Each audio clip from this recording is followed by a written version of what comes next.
Talk. Hey, I'm Gina Lou, and you're listening to Real Talk with the Director on Dollhouse Radio. Hey, what's up? It's Logan Browning, and you're listening to Real Talk with the Director on Dollhouse Radio. Real Talk. Hi, this is Alana De La Garza, and you're listening to Real Talk with the Director on Dollhouse Radio. Hi, I'm Diane Franklin from Better Off Dead and Bill and Ted's Excellent Adventures. You're listening to Real Talk with the Director on Dollhouse Radio. Hi, this is Monique Dupree, and you are watching Real Talk with the Director on Blog Talk Radio. Hey, I'm Stormy Maya, and you are listening to Real Talk with the Director on Dollhouse Radio. It's Vicky Judy, Orange is the New Black, and I'm here with Real Talk. Yo, what up? This is Jay Ellis, and you're watching Real Talk with the Director on Dollhouse Radio. Keep it locked. Hi, I'm Trina Parks, and you're listening to Real Talk Radio with the Director. Hey, I'm Issa Rae, and you're watching Real Talk with the Director on Dollhouse Radio. All I'm offering is the truth, nothing more. And nothing less. What's going on, everybody? Welcome to another edition of Real Talk with the Director and the Jedi Council. I'm the Director. We'll be with you for the next 120 minutes or so. Real Talk is brought to you each and every Monday by B2S Media. We broadcast live via the World Wide Web on youtube.com/IE Network TV. We also come to you via Facebook. We also come to you via Periscope. Well, Twitter via Periscope. Thank you, everyone, for joining us once again. Good show lined up, of course. We're going to talk what we talk. We're going to talk that movie-ish. That's what we always do. We talk that movie-ish. And yeah, man. Today we have I think AJ is going to be joining us again, giving us a little bit of his inside report, because you know AJ Perez, he is a industry insider. You know, he's a distributor, executive, filmmaker. You know, he's a writer, director, all of that stuff. He's got some big things working out, you know, in the works. Plus, he's been in the business for over a decade, going on 2 decades, you know, probably more than that. He's been like over 20-something years in the business. So he always has little contacts who bring his little, you know, bring his information to the table. And, you know, we're going to go to our rumor report as well, talk about some things. You know, the talk of the month is how Warner Brothers, like I always say, can't get out of their own way. But regardless of that, how things are starting to come out, how they pretty much sabotage their own franchise. And some of the things, there's rumors floating around about certain big name actors possibly signing on to do some DC work. Right now, it's just rumors. So we'll talk about that. Also, of course, the movie news is going on. I did see that the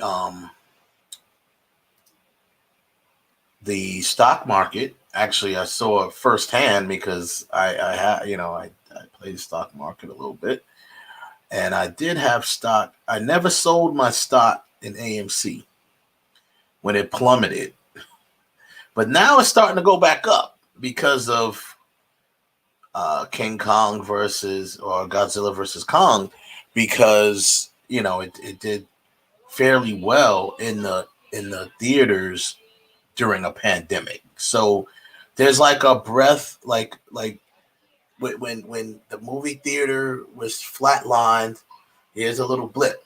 Bloop, bloop, bloop. You know, this is going to, you know, hopefully breathe some life into it. People may start feeling a little more, you know, people are still skeptical about going to the movies and sitting in a theater for 2 hours Plus, or unless you're Warner Brothers. But anyway, as a shot, that was a pot shot at Warner Brothers. But yeah, people go and sit in 2 hours plus in there with potential COVID-19. So potential COVID people. Bottom line is that's, we'll see how that works out. But it is coming back. It's making its way back slowly but surely. So that's all we need to know about that. We'll continue to see. So yeah, I saw firsthand that the AMC stock went up quite a bit. It's starting to, compared to what it was, it's starting to soar a little bit. And my pockets is feeling it. That's what I like. I don't know. Should I hold on to it or should I sell? Walk out of there with a profit. But we'll see. We'll see how that goes. Also, in the news, we have the Sag Awards. Of course, that went over the weekend, and Sag Awards made a little history this month. I mean, a bunch of all the 4 categories for acting. The award was given, or won. I won't say given. We'll say won by a person of color. So that's cool. That's what's up. We'll also run down the SAG Award winners. We'll go through that. And shout out to people in the chat room that's chimed in. LeBron TV. Appreciate you. Shout out. Of course, Shaw Millions in the building. Heavy hitters. Jeff Carroll's in the building. What? What's good? He said Godzilla rules. What up, Jeff? I was Team Kong, man. I still am. I'm Team Kong, man. Oh, Dre Oates in the building. That's what's good, my dude. Thank you, sir. Peace to you, King. Peace to you as well. Really appreciate you chiming in and stopping through. Yo, let's get it straight out there. I'm Team Kong all day. I always been Team Kong. But yeah, I think they did my man Kong dirty, man. I think Kong did a little dirty in that. For those of you who may not have seen Godzilla vs Kong, hopefully we're not trying to spoil too much, but it was a good movie. Jeff Carroll says, I'm team good movie. Yeah, I agree. It was a good movie. It was fun. I had a couple of, I don't want to call them complaints, and I don't want to nitpick or anything. Some of the human element of it, and we know we need the human characters, right? Because it drives the story, because the monsters don't talk, right? So the human element, the humans have to be there. I mean, the humans have always been there. They've been there in the Godzilla TV shows, the Godzilla movies, King Kong. The human element has to be there to drive and move the film, right? However, I felt that I didn't get a lot of, I don't know. I didn't get a lot of arc from these characters that were, shout out to Joseph Tanner, of course, always holding down the chat room. Thank you for returning and supporting the show. I didn't feel a lot of arc from these characters, and now granted, not really most of. You have Millie Bobby Brown, who we heard is just coming back. She's going to be coming back to do a part 3. They're going to be doing a like another Godzilla film. She's coming back for that, which is kind of like a part 3, right? To Godzilla film. Millie Bobby Brown will be returning. But anyway, you had her, so you knew about her character. You had her father, who had a very small role in this one. He was not as significant as he was in Godzilla King of Monsters. Almost none of the Kong cast returned. I mean, a lot of them died.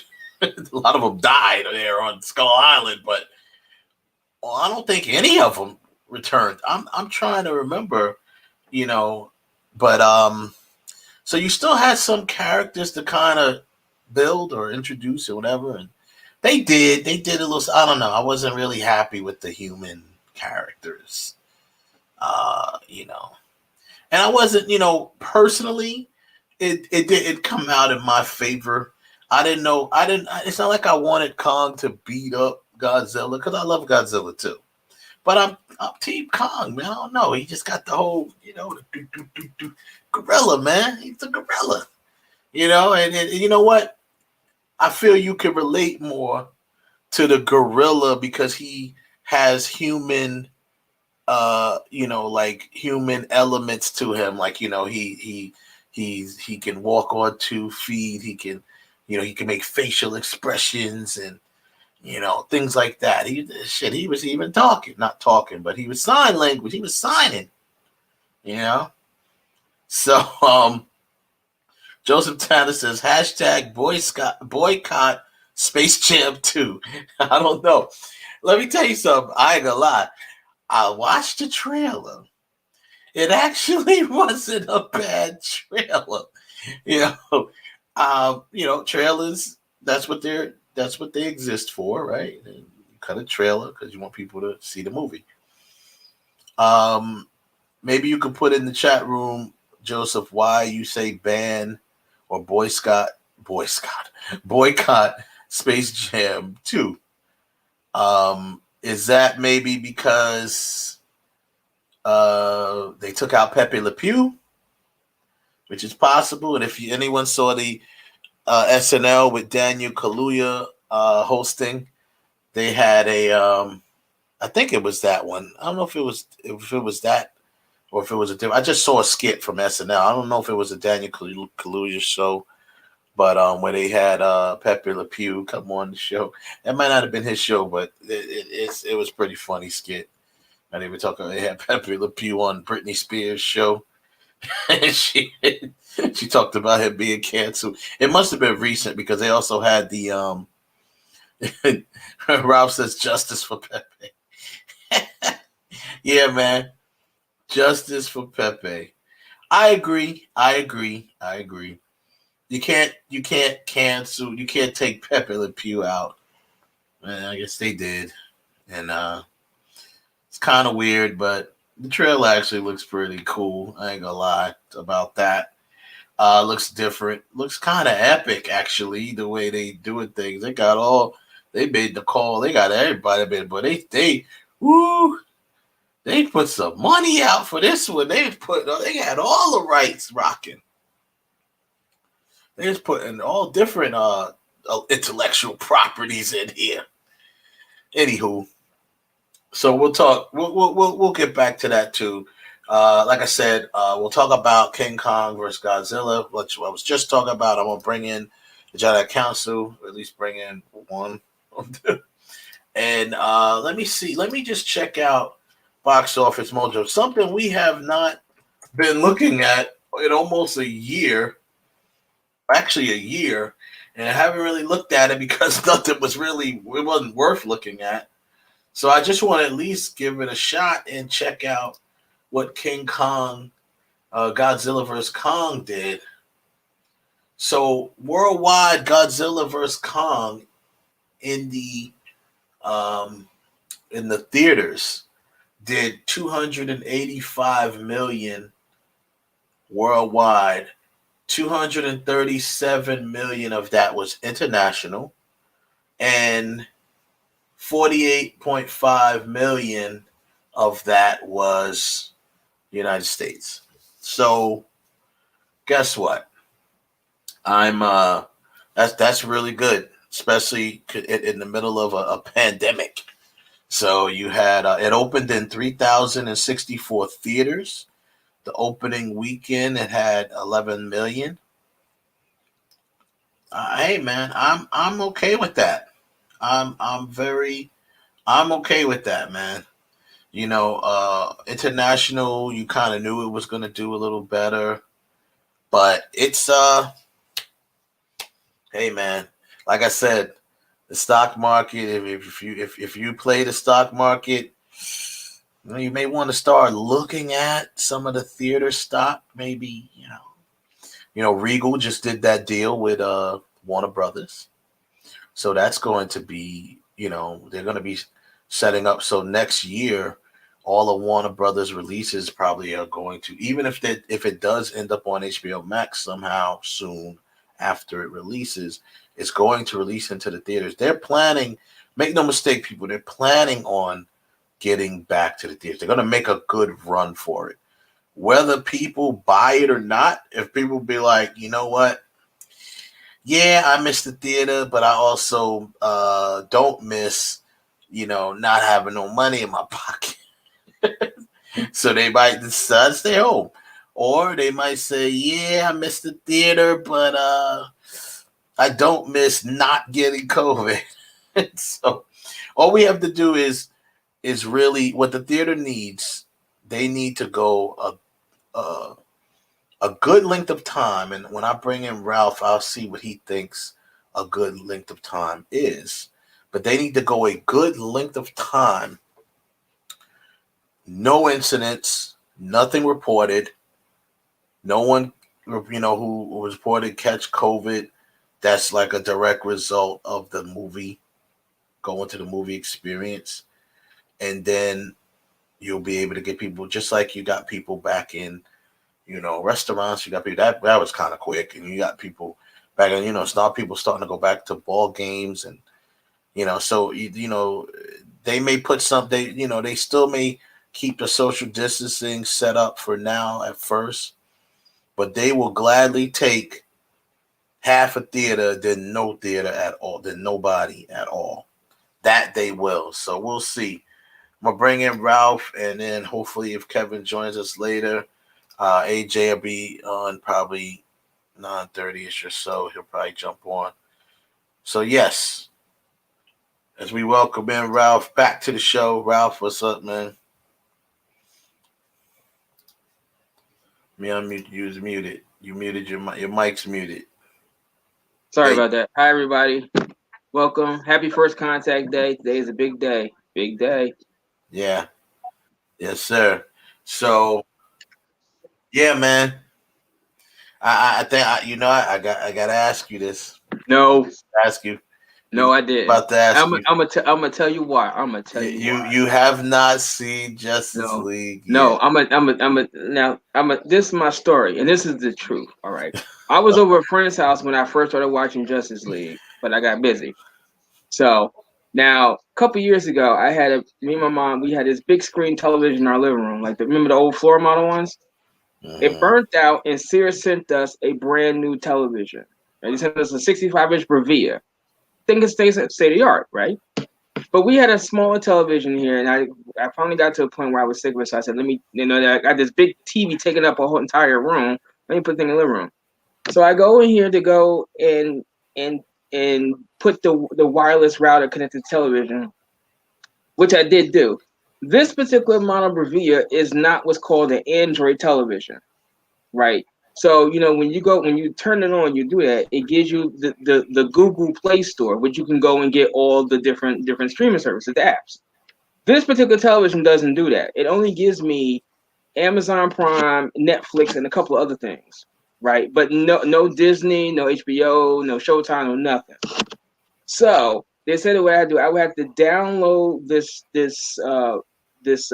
sidebar onto a flash drive and then upload it to the television. I'm not. This is getting ridiculous now. So my boy said, just go out there and go buy your Roku.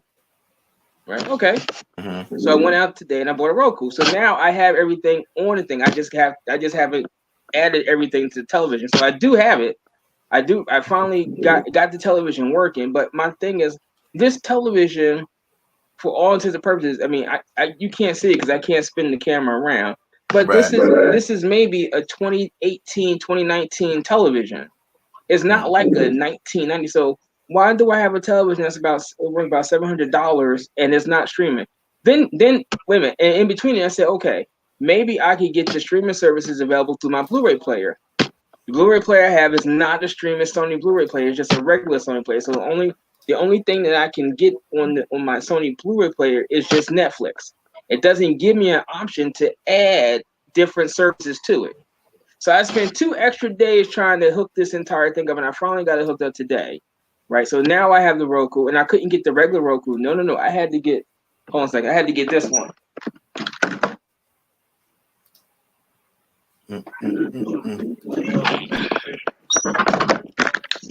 And this is not a shameless plug, but I had to go out and get this particular Roku, the Roku Premiere, to work with this television because the other Roku isn't compatible with this television. I'm like, this has got you can't make this up. You can't make this up. Lordy. So by next Monday, well, probably by like tomorrow, no, probably Wednesday, I will have actually seen Just League because now I got the whole thing set up. Only thing that's missing is surround sound system, which I could put that on any given time. But by next Monday, the next one, I will have seen that. Kong versus Godzilla, after looking at hearing the reviews, I don't know if I want to see it right now. That might be wait till it come on. It might be a wait. But no, well, if you're gonna be able to see it, it's on HBO Max. So if you're gonna be able to see it, well, the real reason I wasn't gonna watch Kong versus Godzilla on HBO Max is because I got a notification from Regal Cinemas saying that the Regal Cinemas were opening up on last Friday. Mm-hmm. My Regal Cinema did not open back up. They have another 2 weeks before they open back up. So there was no movies. So Mortal Kombat, by the time Mortal Kombat comes out, I should be able to go to the theater to go see that. But for right now, my theater, which is like 5 minutes away, is still closed. And it just looks so deserted. And the other Regal Cinema that's about 15 minutes away is closed and it looks deserted. Mm-hmm. I'm like, come on, guys. This just ain't my entertainment weekend this weekend. I don't understand it. I can see that. I can see it's not your entertainment weekend. It's not my weekend, man. Oh my God, dude! And wait a minute. Like, and then all of that will be settled once by next week. If you get your you got the Roku already. I got the Roku. It's all set. It's all set up. All I have to do is just get in touch with HBO Max, and because I already had HBO, so HBO Max is free. So just do that when I gotta get Disney, and all be done. I'll be so much happier. Right. But wait a minute. But this is the funniest thing, and I posted this on my Facebook. Once again, I cannot make this up. This got nothing to do with movies, nothing at all. Last night, right, I'm getting off work, I'm coming home, and I pull into a gas station, a Speedway station, right, to get gas. There's 2 other cars there. The attendant, waiting for the attendant comes out. And he says, "Listen, man, I just quit. There's no one to pump your gas," and he walks off. And see me, I thought he was playing because I seen the guy a couple of times. He pumped my gas. I thought he was just joking. Nah, he goes back inside the store to get his. Looks like he got his vest. All the people that was in the cars come out the store and they say there's no one to pump the gas. The guy literally just quit. He comes back out of the store. He's talking to someone on the phone. He says, "Hey man, I just quit. I need a beer," and he goes driving off. And we're all standing there looking like, are we being punked or something? Because what the heck? That's right. Because in Jersey, they pump your gas for you. You pump your own gas, and that's the thing. But you don't pump your own gas, right? They pump it for you, right? It's actually illegal for you to pump your own gas in New Jersey. You can't. So the attendant wouldn't let us do it. She had to call. It's illegal. It's illegal. So they had to call. They had to call somebody. It's almost 11 o'clock at night. Who the hell are you going to call to come in here to pump gas at 11 o'clock at night? I know who you not gonna call. Even if I worked for you, you ain't calling Wes Clark because Wes Clark ain't getting out of his bed to come pump some damn gas for somebody at 11 o'clock at night. No. But I read that story you put on the. I was laughing when I read it too. I was like, wow, that is just weird. But Ralph, come on, bro, you gotta watch these films. I'm gonna watch it. This is the face you're gonna get next time. This is the face you're gonna get every time you have an excuse for not watching the film. We're gonna make this our mascot. This is gonna be the Ralph Save It mascot. So you guys want to go down like that? Okay. Okay. This gonna be the Ralph Save It meme. Okay. Right. Okay. He look at it. Come on, son. You gotta see these movies, man. Okay. I see it's going. But like I said, as we bring in AJ, look, AJ shaking his head. AJ is literally shaking SMH, shaking my head. He's literally shaking his head. Like I said, man, I am not. I was literally like, I cannot believe that I got a 65-inch Sony television that I can't stream nothing more on it than Amazon. And it said Amazon. It said Netflix. It said Vudu. Some station. It has some channel that I had never heard of, which I thought was like an Indian streaming service. And I was like, you got to be kidding me. It was to the point I was having to call Sony to find out what the hell. Am I doing something wrong? You're making me drink, dude. You're making me drink. Look, I'm supposed to be sober this week. I'm always drinking. He's supposed to be sober this week. As you can see, AJ, welcome back to the show. Here, you see this is our little meme for Ralph. This is the Ralph. Okay, so Ralph cannot have any input on King Kong Godzilla or Justice League or any of the business dealings or anything like that because he has no firsthand knowledge. We're gonna let him talk about it, but this has to be up. We have to put this up. We have to put this up when he talks about it because he hasn't seen grandparents. You know, there's a thing called a cell phone, right? Like you can literally watch it on your phone, and I don't do that. That's a big thing, but I don't. But you know, you have to do these shows, and I do not know what you're talking about. He said, I always know what I'm talking about. I don't watch anything on my cell phone. I don't even play music on my cell phone. Like when I'm in a car or something, I don't do that. I just don't. Everything just Like music, I just put all my music. I have all my music on a flash drive. I pop the flash drive in and just drive, so all my music play that comes to the flash drive. I don't stream or any of that stuff. And so you don't have Pandora or Spotify or any of that cool digital stuff. Nope, I don't have none of that stuff. Okay. I still buy CDs. I don't buy a lot of them, but I still buy CDs. I still buy Blu-rays. I mean, I'm just not that cool with the streaming stuff. So like, I'm behind with that. It's not that I'm opposed to it. You should be watching Godzilla and King Kong. That sounds prehistoric. No, you didn't hear that. I was going to see King Kong and Godzilla on the big screen because Regal sent me a notification saying they were going to reopen Regal Cinemas on the 2nd, which was Friday. Mm-hmm. So I was like, cool. But my particular Regal Cinemas, that's like 5 minutes away, decided to take another 2 weeks off. They're taking 2 more weeks off because Regal said that their theaters can start reopening on the 2nd. They don't have to. But by middle of April, they're all going to be back open. So I'm like, well, damn. So I think, okay, well, if that one didn't open, maybe the one in Pennsylvania would have. That's like 15 minutes away. They're not opening back up until Mortal Kombat comes out. So that's why I didn't go see Converse. I want to see Converse and Godzilla on the big screen. By the time Justice League is by the time you get your TV hooked up or whatever, Justice League will be off. Justice League will be off TV. It's hooked up now. I just gotta watch it. It's hooked up now. You know, yeah. I finally got it hooked up today. I had to go out and go get this thing because the one that I originally had wasn't compatible with this television. I'm like, you gotta be shitting me. Oh my goodness. Okay, so moving right along, and we're gonna keep that meme on standby. No, we're gonna keep that. We're gonna keep them. But if you're gonna, but you could have a meme. But listen, since you're gonna ask that problem about Warner Brothers, you put that meme right in the upper left-hand corner. I'm gonna keep saying it time and time again.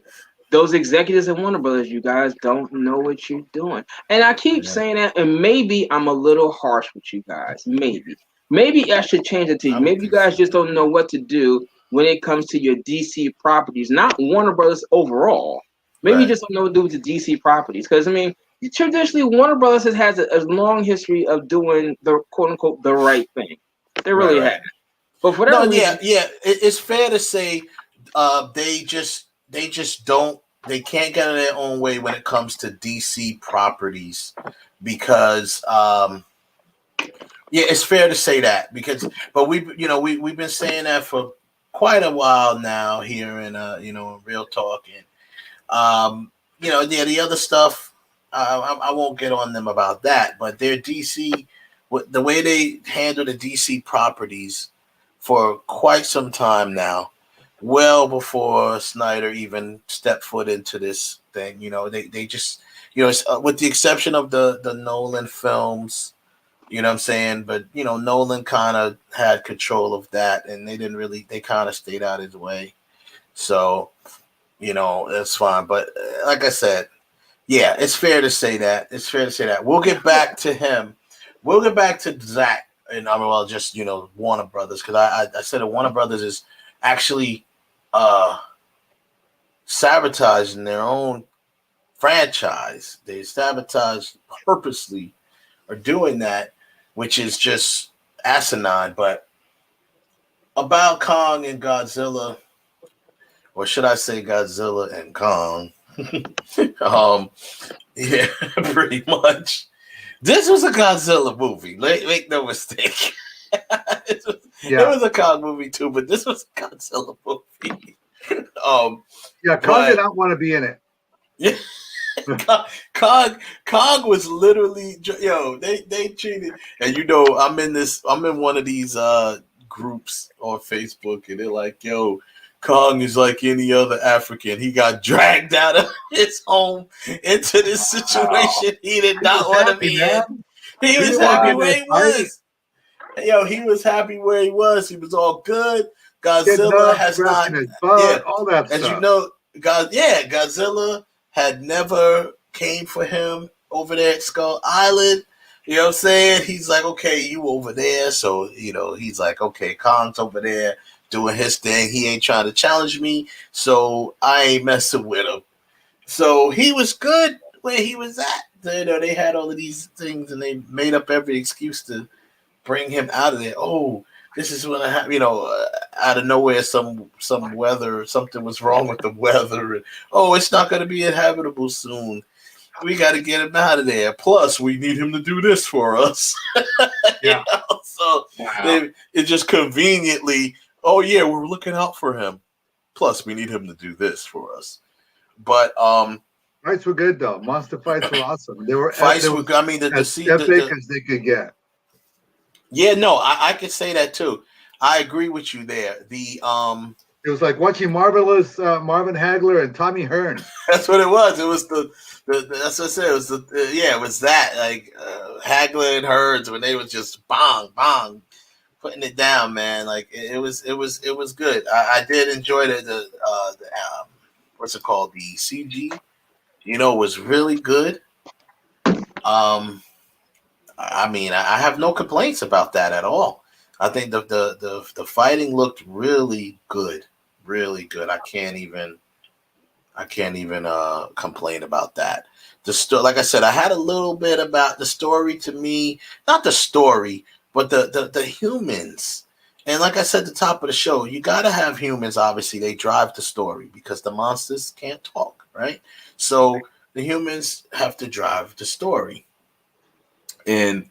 But some of the stuff that they were doing, I was just like, And I don't know. Now you're a little more of an expert on this than I am, AJ, because I know you're real big on Godzilla. You're real big. So,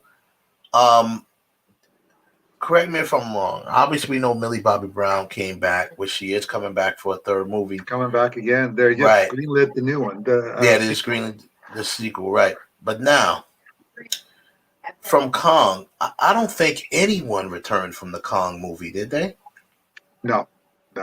They made it. So that was another thing to me. Okay, they did a pretty good job at they just kind of, you had the little girl, so they kind of just threw that and they connected her to that tribe that was in the first movie, I guess. And the tribe got wiped out, and the little girl was like the only one left. Kong saved her. and became her protector. Okay, that's fine. Yeah, that's pretty much where they left it. It's just like we have no more budget for any more human characters because we're using all the budget on the CG. Yeah. So they're all dead. So they're like, they're they're put all away in some research center. So we can't bring any of them guys back. They don't explain how they were managed to how they turn put that dome over. Yeah, put a dome over the thing. King Kong didn't do anything about that. This is what I'm saying. So there was a lot of plot holes, or not even really plot holes, but just wasn't there. Plot missing plot. Although I haven't seen it, not for nothing. If they put a dome over Skull Island, wouldn't Kong be strong enough to, I don't know, break the dome? Well, that's what I said. Yeah, that's like, what he was where saying. was he? What they do to him to where he couldn't? They had to like tranquilize him or built. something. Yeah. But at some point, it would have wore off. So when he saw that there was a dome there, wouldn't he have said, "What's this shit?" The thing is that they were having weather, so because they showed the weather outside, all that weather outside that in Skull Island they had to fly through. It's over the island now. It's no longer covering. Protecting the island. It's now over the island. It's now over the island. So that was that was pretty much one thing they kind of threw it. That feels like something that was like thrown in at the last minute. Like, wait a minute, how are we gonna justify them moving Kong? I got it. Let's move. Remember what I said? Is like, how the hell is King Kong gonna fight that atomic breath? You saw that, right? Like he can't. He was like, ouch, that shit hurts. Yeah. So. Now, here's the thing. So they didn't explain that. They really left the backstory of the little girl with that one monologue that the other woman, who we don't know who she is, that came out of nowhere, who says that she studied Kong for 10 years. However, it's only been 3 years since the last film. You know what I mean? Like supposedly, right? Well, since the last Titan attack. It's been 3 years. But they've had King Kong under study way before that. Right, they did. Okay. But he's been under study because, and Kong took place in the 70s. So you're talking about 40, 50 years, that took place, between there. So that's right. Yeah, Kong Skull Island took place. That took place in the 70s, was it? Yeah. Yeah, okay. So that's why they say so in between that time. So Godzilla King of Monsters was more like a recent. They were more recent. It was events. more modern, present day. Right. Okay. Yeah. And that's why he couldn't find Kong because he likes finding other Titans and kicking their butts. Yeah. And he couldn't find Kong because they had him covered. Yeah. And that's what they kept talking about. We got to protect Kong, and they kept trying. So that was the whole premise of Monarch. Got you. The whole business now was just to protect Kong. So okay, I'll give you that. I'll give you that. That threw me off. When I saw Kong Skull Island, I didn't realize that. Yeah, okay. So that threw me off. Probably because the order that I watched the movie. I should have watched that first, because that's kind of like story order. Yeah, it didn't come. It came out. It came out later. After it came out after. In the story, in the timeline, order, it's the first movie. It's the first movie in the timeline. Okay. So I like to watch movies in story order. I don't like to watch them in release order. I don't like that. But okay. So that I had a problem with that. Like you said, fights perfect. They were great. Not the outcome I wanted, but technically he won. I can't give any. Am I allowed to give spoilers or not? Well, Ralph didn't watch it. It's his fault. He knows what the show is about. Well, no, because you didn't watch it. So why should we all suffer? No, because and we can talk about it. But you have to keep in mind. You have to keep in mind that there's a whole bunch of people watching the show that haven't seen it yet. So for at least a week, we can't get no spoilers. It's been a week. Look at you. It's been a week. It came out Friday. Came out Wednesday. Came out on Wednesday. It's been almost a week. It's been 5 days. That's not a week. That's a work week. Well, I don't know. Judging by Judging by HBO Max numbers, damn near everybody watched it because it dethroned Zack Snyder's My Justice wife's League. grandmother watched it. Your wife's grandmother watched it. Oh my lord! Yeah. But you saying something like that? So you saying something like that's real high praise because my wife's grandma watched like she don't watch nothing, but she watched this. Exactly. Well, shoot, that's something that someone's grandma All she does could is watch the relate news to. and turns off the TV. That's something someone's Kong grandma and could Godzilla. relate to because Kong and Godzilla's been around for so long. People remember them when they were younger. The fake ass rubber suit. Remember that? The fake ass rubber suit. Yeah, man. So, but I really like the way they did Kong. He looked bigger. He looked a little bigger, didn't he? He was bigger than Skull Island. In Skull Island, he was like 80 feet tall. Mm-hmm. In this movie, he's 190 feet tall. Oh wow! Originally, they said he was rich because he was a baby. He was like a teenager during that. Oh, movie. he was supposed to have been. Well, I guess it makes sense, especially now that you clarified that took place in the 70s. Yeah. So and his parents had just died and stuff like that. So yeah, he was more like a teenager. In this movie, he's like 190 feet tall. Originally, they said he's going to be almost like 250, but they backed off on that. And Godzilla, like if you notice, it's way from head to toe. Godzilla's 393 feet tall. Mm-hmm. So, and then they said that they went ahead and made King Kong smaller because he's smarter.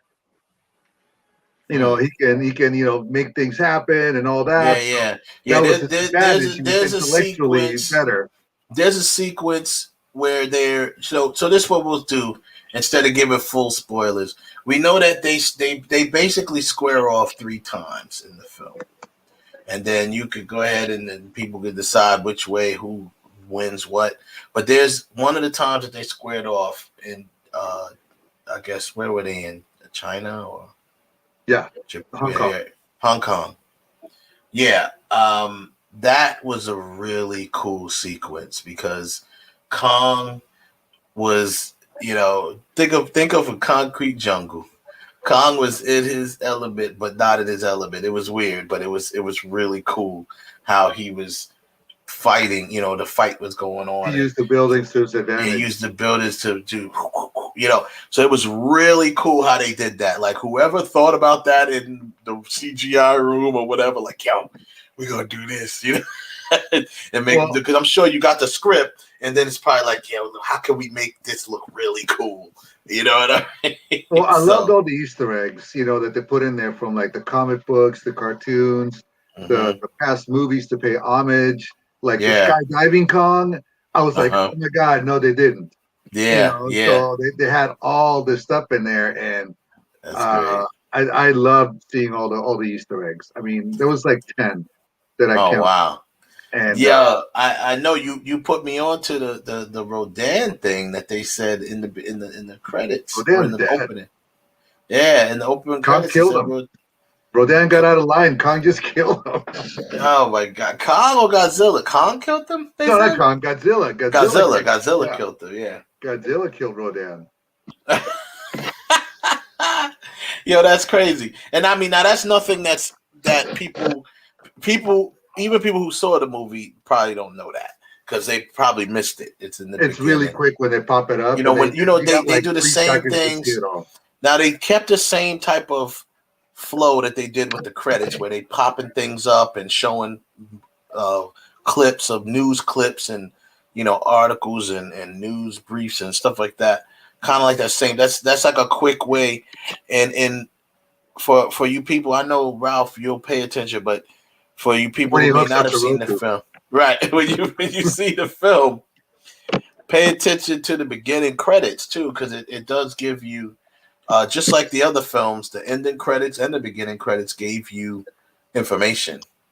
You gotta pay attention. Information. You gotta pay attention. It gives you information about the film and possible, like AJ said, about Easter eggs and possible. So Millie Bobby Brown's character is gonna be back. She may be. I don't know if she'll be the only character back because they really like the character. What's his name? Well, she attracts all the young kids, all the teenagers. Yeah, she does. So that's a big part of their audience. Yeah, I mean, she's like, I swear to God, man, like, I have this envision, and it never happened, unfortunately. I want to go ahead and just direct Matilda, the professional, get Natalie Portman, but I want to get Millie Bobby Brown to play the young version of her, because she could be Natalie Portman's sister. She could be Natalie Portman's younger sister. She really resembles Natalie Portman a lot. And she does it in a lot of pictures. She could play young Matilda. If I wanted to do flashbacks, you know what I'd do? I'd make it epic, AJ. I'd do it like some Godfather 2-ish. I'd have and I'm putting it out there into the universe now, so somebody would probably steal it and run with it. But I would like to see that either way. I would have Natalie Portman as Matilda today, and then I would do flashbacks to her as younger Matilda, as she was becoming and learning more how to be a cleaner, because she only learned so much from Leon. So you could see her training and just getting real ill with it and doing hits, and see her flaws. And man, that would be crazy. That would be crazy. Yeah. That would be. You know what I mean? Right? That would be crazy, because then we be going back and forth between old Matilda and young Matilda, and she would be perfect. There's no one else to play young Matilda but her. I mean, come on, Sony. It's been 30 years. Let's get it cracking. Let's get it cracking, man. Like, you guys can use a hit. Yeah, for real. More than Spider-Man, you could use a hit. I don't know, AJ, man. You know people who know people, man. Let's write that script and try to put it out there. I'll send it to Millie Bobby Brown. You're like, yo, listen, let's get her attached. I'll send it to Natalie. Natalie's she's from Strong Island like me. I'll be like, yo, listen, Strong Islander. It's time to put you. It's time for you to, like, her only real leading film was the dance film, not dance film, but the Black Swan. You know what I mean? It's time for you to have to ascend. Natalie Portman been in some. She's been in some. No. I mean, she's been a lead, but I mean, Black Swan was her film. Oh yeah, that was what I'm saying. That was her film. This would be her film. You know what I mean? Where she and they've met in the past. Actually, I saw this thing one time, because I remember one time I was looking at it, I'm like, Millie Bobby Brown looks a lot like Natalie Portman. I've seen pictures of her and I thought I'd get them mixed up. That's how much she looks like her. And I'm looking at her now. She really does. Yeah, Natalie Portman addressed that. Somebody asked her about it. They was like, hey, Millie Bobby Brown. She's like, oh yeah. I mean, she's like, hey, that's great. Like, she's like, that's a good thing, And Millie Bobby, so they've met. And Millie Brown's like, she met her, and yeah, she is. I'm telling you, I think, but she's such a star already, man. Millie Bobby Brown, like she's gonna be like the next Jodie Foster type, who started young, became a really good actor, and soon after that, she's already producing. She produced that film on the Sherlock Holmes, the Enola Holmes film that's on Netflix. She produced that. You know what I mean? So she's already producing films. She's an artiste. So soon she'll be directing. She's gonna be like, I see her going the path of like Jodie Foster. Like I said, Jodie Foster started very young, very good actress or actor, whatever you want to say. And then she directs, which she does like a what's that called? A master class, which, sorry, I I have a subscription to Masterclass, and I haven't watched Jodie Foster's directing Masterclass. Sorry. If it was a Masterclass on acting, which Natalie Portman does, by the way, does a good job. If it was a Masterclass on acting, I tell Jodie Foster, yes, watch Jodie Foster's Masterclass. When I got Ron Howard, Spike Lee, why would I look at Jodie Foster for directing? If you want to do a girly movie, you can. I'm sorry, I didn't mean to offend anybody. Well, she did. Didn't she do? She as far as I know, didn't she's only directed like one movie, right? Little Man Tate. No, she's done a few. I think she's done a few. Well, I know she's done some stuff. I remember her. The first thing that I noticed that Jodie Foster directed was a Black Mirror episode. I did see that. And I was like, okay, that's not bad.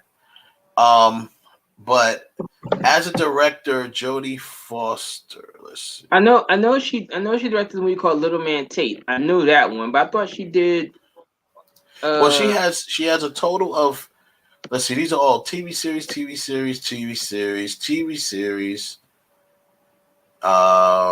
Little Man Tate. Then there's Home for the Holidays. She directed that. Oh, right. I think that 1995. I thought that was kind of dumb. I think it was kind of dumb. Home for the Holidays. She directed, and then she directed most recently the Money Monster. She directed that with that wasn't with bad. George Clooney and that Julia actually Roberts. Wasn't so bad. It wasn't as bad as I thought. It was pretty good. Yeah, she directed the Money Monster. That was the most recent film that she directed. Like I said, she had an episode of Black Mirror that was pretty cool, and that's what I saw. So I didn't see the Money Monster. I'll check it out. See what. But anyway, bottom line is, I'm not putting you on. I'm not saying, hey, go watch Jodie Foster on for directing. Oh yeah, for her director's masterclass. Sorry. Yeah. You know what? You know whose project I'm actually looking forward to see, and I'm dead serious. I cannot believe I'm actually saying this. I'm looking forward to Kristen Stewart's portrayal of Princess Diana. She looks eerily like Diana in some of the still shots they have released. She looks just like her. It is freaky. Yeah, I see it. I'm kind of sort of looking forward to that one. For that's one reason that caught my attention. Like, she just looks like the spitting image. I mean, facially, hair, everything. It looks like that's really Diana on the screen. So I'm not a big Kristen Stewart fan. Man, not myself either. But I mean, Kristen Stewart's kind of hot though. Sometimes, yeah, she's kind of hot. She's kind of. I mean, I will admit the only reason I even looked at that movie, the one she just did when she was underwater, was because I think half the movie she's running around in a G-string and a tank top because she was underwater. She's been working out. You see that she has some guns. Oh yeah, she definitely worked. Yeah, more than I can say for her former co-star, Robert Pattinson, who refuses to work out. Which is perfect segue. We was talking before about Warner Brothers, which is why one of the reasons why what's his name again? Matt Reeves. Matt Reeves refused to work with him anymore. He doesn't work with him no more. He doesn't want to work with him anymore. And Matt Reeves, as we're hearing rumors that they're trying to lean towards him to maybe continue this DC universe, and so that means they're going to have to cast a new Batman again after this, because regardless of what they do with Robert Pattinson, they're going to stick with him. So Matt Reeves is not going to direct; he'll oversee the creative. But they're going to move everything. They're going to go ahead and he's going to be EP, so he'll oversee the creative. But they're going to go ahead and move away from Earth 1, and they're going to create a multiverse in which the only characters from Earth 1 they're going to cross over are going to be Wonder Woman and Aquaman. Mm-hmm. That way in Earth 2, they'll have Batman, they'll have Superman, They're not going to have the Flash. Instead, they're going to use the Blue Beetle. Right. They use the Blue Beetle. Which is dumb. Yeah. It's just, like I said, It's Warner Brothers. Good job, Hamada. Good job, Hamada. It's Warner Brothers. What did you expect? Sorry. Here's the deal. All of that is all subject to change once they see reactions and see what happens. If they don't, as much as they get panicky. Now they get panicky about stuff. I mean, yes, I understand. It looks like they're trying to figure out what to do, though. I mean, it does look like they're trying to figure out what to do. They're trying. But, everything is so confusing with them. As I spoke earlier in the show, they've been, sabotaging their own franchise, for years, which doesn't even make sense.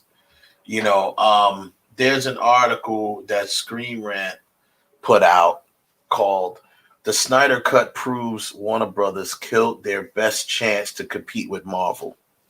Right? And that's a mouthful of a title, but that's the title. And they talk about a few things, but mainly what caught my eye is how, and things that we've already pointed out, AJ, as well, how they were, spreading like false information and put out stuff. As we know, Zack Snyder had an epic DCEU planned. He had a 5-picture deal. We knew that from, that included Man of Steel, Batman vs Superman, Justice League 1, 2, and 3, basically. That was his 5-picture deal, which would have completely jump-started the DCEU, send everybody in their proper directions, and then all the other films that spawned from that, or would have spawned from that, including the Cyborg film, the Flash film, Aquaman, and Wonder Woman. Even though Wonder Woman, they made Wonder Woman first before Justice League, but it was after Batman vs Superman. So it's still part of his universe. Yeah, don't forget, they still got Black Adam coming up, and The Rock's really been pushing to restore the Snyderverse. Yeah. So because he really wants to fight the current Superman. Yeah, he wants to fight Henry Cavill's Superman. He is not down for no black Superman. No, he wants to be the only black superhero. Exactly. In the Snyderverse. Rock is like, if there was going to be a black Superman, it should have been The Rock. Yeah. If there was going to be a black Superman, it should have been The Rock. So, you gotta do the eyebrow. The people's eyebrow. Yeah. I can only do that at certain times. I can only do that when my wife says something stupid to me. Then I'll be like, I do the people eyebrow. It's the only time I can do it. Like, really. Oh, you go. Ralph kind of did it. Yeah, I can do it. I can do people eyebrow. Yeah, it's like, so it is the. Well, you got one head. The whole forehead moved up. Like you did one. You just got to do the eyebrow, not your eye. You just got to do the eyebrow. Like, Oh, I don't know if I can. He does it so good, but yeah. Well, let's we'll see how that all turns out. Let's hope that he can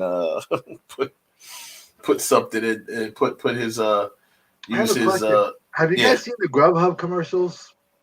Which ones? No, the animated one. Why are all the customers all chunky people? They're all like I'm just looking at it. I'm like, everybody's fluffy in it. Like, really? I only saw one. I saw where the guy gets the bag and he takes a bite. He starts doing the butt dance or whatever you want to call it. And they got like the light going on behind. I was like, what the hell? They're all like pandemic Grubhub customers, Like they didn't go outside, so they say Grubhub, and they're all like fluffy. Yeah, it's funny. I see Joseph said he's going to put up his Pop 4 Mount Rushmore Easter movies. That's pretty interesting. Yeah, Joseph in the chat room was talking about. Are there any Easter movies? I mean, are there just religious movies? That's all I don't remember. That's what he. I don't remember any movies that being now watched. Now someone's going to do an Easter thing movie. Well, I guess we gotta go find the eggs. We gotta find the eggs. No, I guess it's like you said, religious movie. Anything about the resurrection would be considered an Easter movie, I guess. Oh.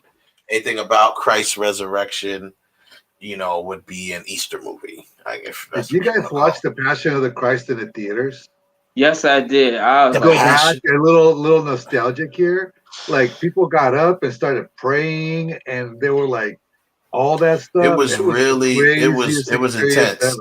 It was intense. It was intense. Like well, he was praying. They were like all that. I was like, man, this is like nuts. Yeah. That had to be one of the roughest movies I ever sat through. When they were beating him and he was dragging that cross, I was like, oh my God, this is what you guys be praising? Like, wow. Yeah, that was intense. The Passion of the Christ, man. And a lot of people, I remember like one of my, I think my church, they were taking like busloads of church members to see that film. I remember that was really, really intense. I mean, I never saw it on home video. Never saw it on cable. No, I saw it in the theater. I just saw it in the theaters and that one time, and that's it. I mean, it was heartbreaking. I watched a lot of crazy stuff. The whole whipping scene was ridiculous. Yeah, man. That was just woo. Like, I mean, I have it on on Blu-ray. I have it, but honestly, I've never looked at it. It's one of the movies where you watch it once. And like you like, I can't look at this. I can't look. It's like 12 Years a Slave, and I like 12 Years a Slave was a good movie, but man, oh man, when he was beating Patty at the end, it was like, no, nope. Yeah, I gotta go shank somebody right now. Nope. What Joseph is talking about in the room is because we're gonna be, in a little while near the end of the show, we're gonna introduce a new segment of a show where we call Mount Rushmore, which we will just kind of like do. I think my brother Heaven Holly was gonna join us, and we, so we've been because for the last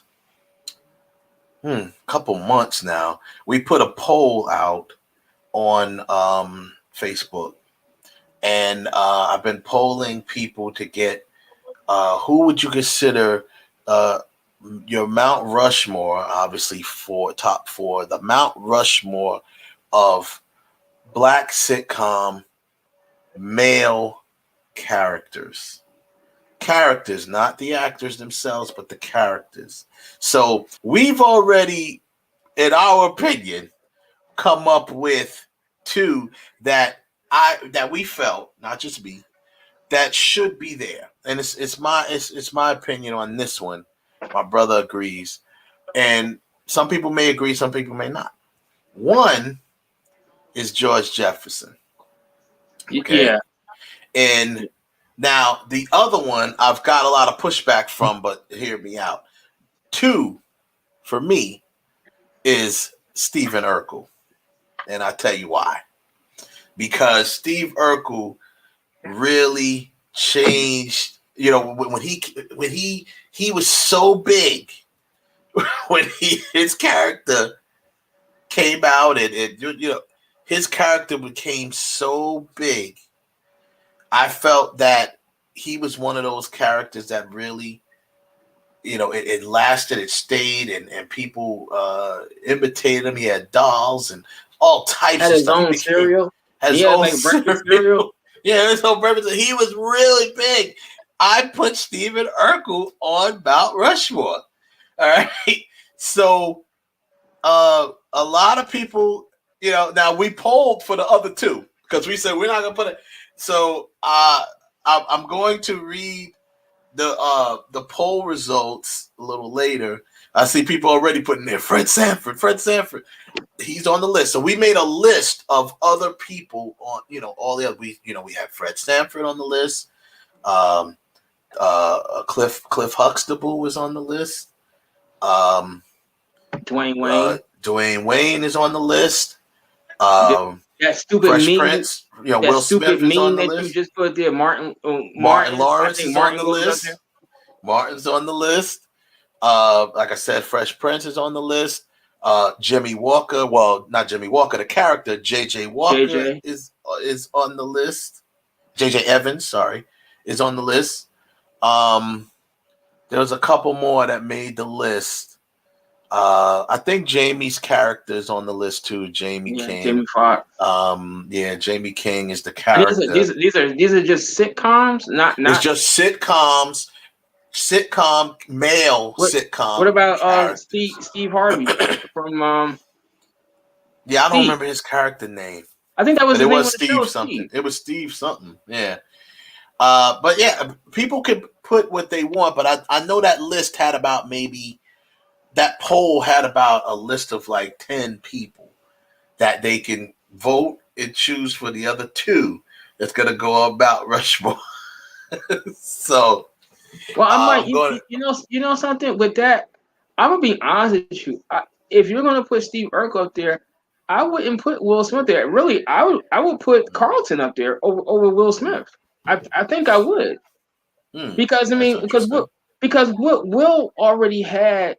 He's the star of the show, so Carlton has to make something of himself to stand out. And I mean, come on, the dance. He's more famous than Will for the dance alone. Yeah. I mean, I think if you would include Steve Urkel, I would have to say, well, I think Carlton deserves just as hard as a look. Mm-hmm. Well, that's an interesting point, but we'll get back to that a little bit later. I just wanted to bring that out there. AJ, I know you. I see the wheels turning in your head there when I was talking about it. I don't know if you have any thoughts on that, but I keep thinking. Yeah. But so what I wanted to touch on again, overall about Godzilla. I want to get back to Godzilla, then I'll go back to Justice League. I know I'm kind of jumping around, but overall, Godzilla. Like I said, Godzilla versus Kong. Without spoiling it for people, where's my meme for Ralph? You could just stop with the meme. For real. Yeah. And we welcome in Heaven Hollywood. What's up, bro? Joe, what up? What's going on, man? Yeah. We'll get to the Mount. What's up, baby? We'll get to the Mount Rushmore in a little bit. I just wrapping up what we're talking about here with Kong versus Godzilla versus Kong. Overall, I think the film. Obviously, it did well. It did good. Did good in theaters. It's kind of because of that. I mentioned at the top of the show, the theater. Now, I got a notice from my stock. My stock went up for AMC. The AMC stock went up. I was like, okay, it soared. Actually, I was like, wait, maybe I should sell now. But nope, hold on to it. I'm hold on to it. No, stock went up. You got in early on the Robin Hood stock buy in AMC. I went in and got a little, put a little money in for it, and because I was like, I see this, I saw it happening. It's they're gonna make a run. It's like theaters is not dead. They're gonna make a real run at it. Like I said, what's gonna happen is what we need as theater goers is that we need and I'll ask both of you these questions. Amount of time. It has to be a good amount of time. 90 days. That it runs with no incidents, no reports of nothing. Definitely not the media reporting anyone catching COVID from a movie theater or anything like that. Ralph, you say 90 days. What do you think? Specifically, you need Memorial Day through Labor Day. You need the summer season to come and go without any kind of instance, because that's when most people would go into a movie as a real legitimate option and go into a beach or amusement park. If you can make it from May to September with no instance, and even if you do have, I'm gonna say maybe not no incidents, but low amount of incidents, like low, like something less than 10. If you can make it that month, I think that restores confidence a lot. Where people say, okay, now wintertime is coming, I want to go see Black Widow if it was coming out in November. Now I feel a little more comfortable going to see that because we made it through the summertime and nothing really happened. So I think it has. I certainly think it's the summer season, and it has to be a low amount of cases, not zero. Okay. So I think that might be impossible, but a low It amount. might not be realistic, maybe. I agree. I agree with Ralph. I think that the one thing that's going to help is that a lot of people getting vaccinated. So that'll be a big thing. The apps now for AMC is that you can actually go to your seat and order your food. So you don't have to even stand in line anymore. So they're going to try to do as much digital type of business as they can to prevent all that stuff. And I mean, it's even going to help you if you walk in with your vaccination card. Yeah. And it's like, hey, I'm good. So once that happens, I think that it'll get better. I'm actually even more curious, Ralph, about what's going to happen with the amusement parks in California. Because Florida's been going crazy. They haven't reported a bunch of stuff. But California, we got all the anti-vaxxers and all I'll never wear a mask people that are actually going to go to the parks. And we'll see if that affects, whether they're safe or not. Well, this is something that I'm worried about. The parks are still going on here. But this is something that I was worried about. Up here in Jersey, right by the Meadowlands, they opened this mall. It's called the Americas Mall. It's like the second biggest mall after the Mall of America in Minneapolis. But inside of it, it has, now get this, inside this mall, it has. How creative, they call it the Americas Mall. Yeah, but inside of it, they have a full size skating rink, now they have like this giant pool. That's like a whirlpool. And they also have an amusement park. But then I'm also hearing that they also have a place where you can do skiing, you can do snowboarding. I'm curious to see what that place is going to be like during the summertime. Like how many instances come out from that area? It's right in the Meadowlands or East Rutherford, so to speak, right next to Giant Stadium, between Giant Stadium and the racetrack.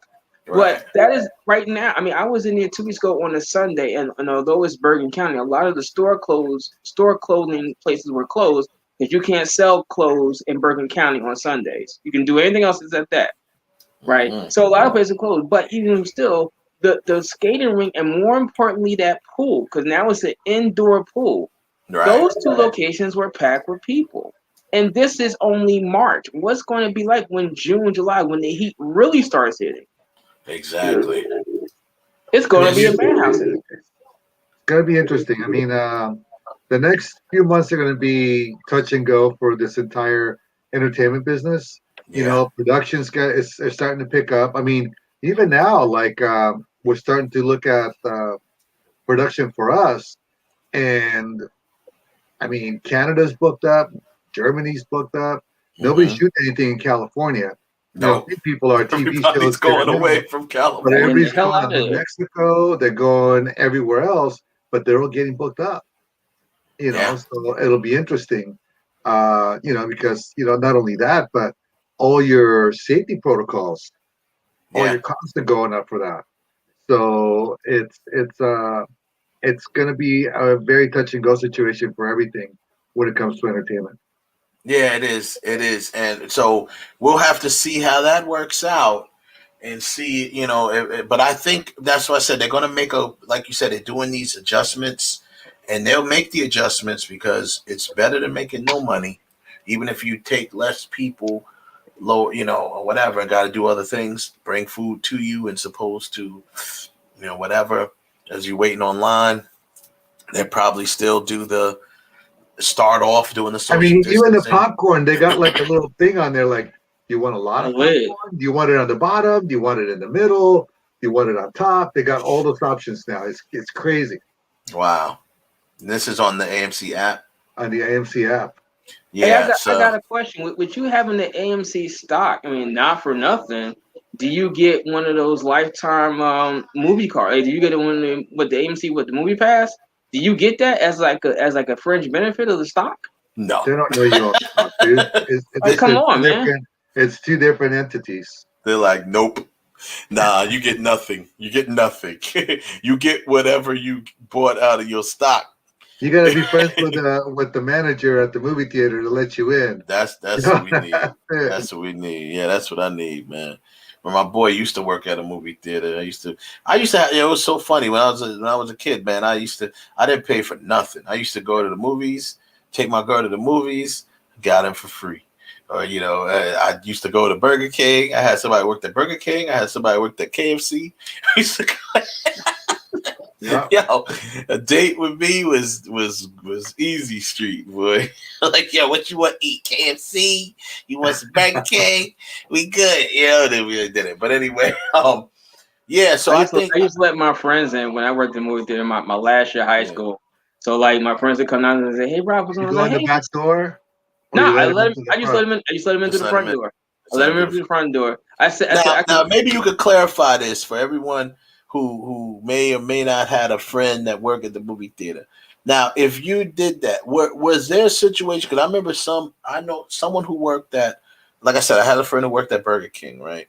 And he, working there, he was allowed to give food away, but I think later on somehow it came out of him, check or whatever. But was there a situation that you was allowed to do that, or was just strictly just let him in? This is how I did it.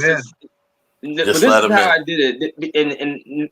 And Lowe's theaters can't do nothing to me now because it's like 30-something years ago. But when I first worked in movie, like now you know how you get your movie ticket and they rent the ticket. Well, before they used to it used to be color coded for each individual theater, right? So when all you had to do was show the ticket to the person when you walked into the movie theater, not the individual theaters. As long as you had the ticket, you were fine. So I was the guy, and sometimes when I would work the door, I was the guy that you would take all the tickets and you would destroy them, right? So if you came to my door and say, "Yo, I say, yo, come here.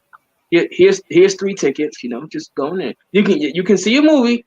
I just can't hook you up with popcorn and juice. You gotta do that popcorn, so you gotta buy that yourself. But I give you a ticket to the movie." So they were able. So as long as they had the ticket, they were okay. Nobody said nothing to them. Now, because like now when you get it tells you 10 o'clock Star Wars. That's it. Where before it was just the red ticket. It was red, green, yellow, blue, and purple. So as long as you had the ticket, I mean the ushers knew which theater that it went to, but so long as you had the ticket, nobody questioned what you were doing. So realistically speaking, even if you did go, the interesting part with that is that with your AMC app, if you're watching a movie, you want a theater hop, you can go in and pretend you're going to buy a movie. You can see the seats that are empty. Yeah, and they can go sit there. Yeah, it gives you the opportunity. Yeah, I talked about that with Kevin one time. I was like, you can see who's in there, who didn't come. Once the movie starts, it actually has to be a little bit into the movie before you decide, like, you know what, these people ain't coming. I'm gonna the credits. The trailers. Once the trailers start rolling, because there's always people late. Because people were more late now because of the assigned seating. People are more late to theaters now because they know that no one's going to take their seat, and they know that they have a seat, so they come late. And I told the story on here once before about my friend who I put her on punishment because she always was late to the movie theater. She lived right up the street from the movie theaters, and she was always late to movies. And I hate being late to. That's movies. The dumbest. I'm sorry. I said you can't. You on punishment. We still can't go to the movies. Nope. No. Can't go to movies with me. No. So, but anyhow, wrap up. Yes, I'm gonna let you. I like to see the trailers. I don't want to be late. I mean, because I don't want to be late. I want to see trailers. I want to see everything. Man, I want to see when they go, let's go out to the movies. Nah, I hated that. Let's go out to the movies. Let me tell you something. Let's go out to the movies. I want to see that. I want to see everything. I want to walk in the theater's blank. I want to walk in the screen is blank. That's me. No. I want to sit down and watch stuff go. I miss the cartoons. I miss the cartoons. Yeah, we never showed cartoons. I know what I remember in between when the theaters were empty. They used to have their own little light FM radio station playing in there. So certain songs I heard all day long, and now when I hear it, I be like, and it's funny when I hear it now, it brings back those. Brings you back to those memories of popcorn and all that. Do you guys remember? Do you guys remember? Just as more recent though. Like I liked when they were doing the trivia. Yeah. Like when you go in and that was fun. They had the thing where you could bring your phone out and you could do the trivia and you can actually challenge other people in the theater with the trivia. So that was really cool. Like that opened that expanded the movie going experience. Well, And those that's are the what days we used to wait in line for like 2 hours to go see a movie. Yeah, exactly. So I'm now telling you, I'm honest with you. I miss those days. I miss those when I don't. I waited 3 hours. I do. I waited 3 hours in the middle of May when I was 10 years old to see The Empire Strikes Back. Me, my dad, my stepmother, my brother, and my stepsister. We waited 3 hours to see The Empire Strikes Back. I waited about two. I waited a couple hours. I waited a couple hours to see Batman. When me and my cousin we went to see Batman, we waited. It was a long line for that, and we was there, and they had it playing in almost every theater. We was like, yo, and we waited online because we was like, we're gonna get here early. We're gonna sit in front of this line. The same thing we was thinking, someone else was thinking. But before us, because we got there and they was ready. They sit there with popcorn in their hand and everything. I'm like, God damn, you even got popcorn already. We were just like, man. But yeah, I remember clearly a lot of times at the movie that I worked at, for some movies where like the crowd was so large that we had people waiting in the lobby, but that the line actually went outside. Like for Fatal Attraction, when that first weekend it opened, the lines were ridiculous for Fatal Attraction, and they only had it in one theater, not like 3 or 4. It was in one theater. But I remember the line for that. I remember the line for Eddie Murphy for Raw being crazy. Oh, I know.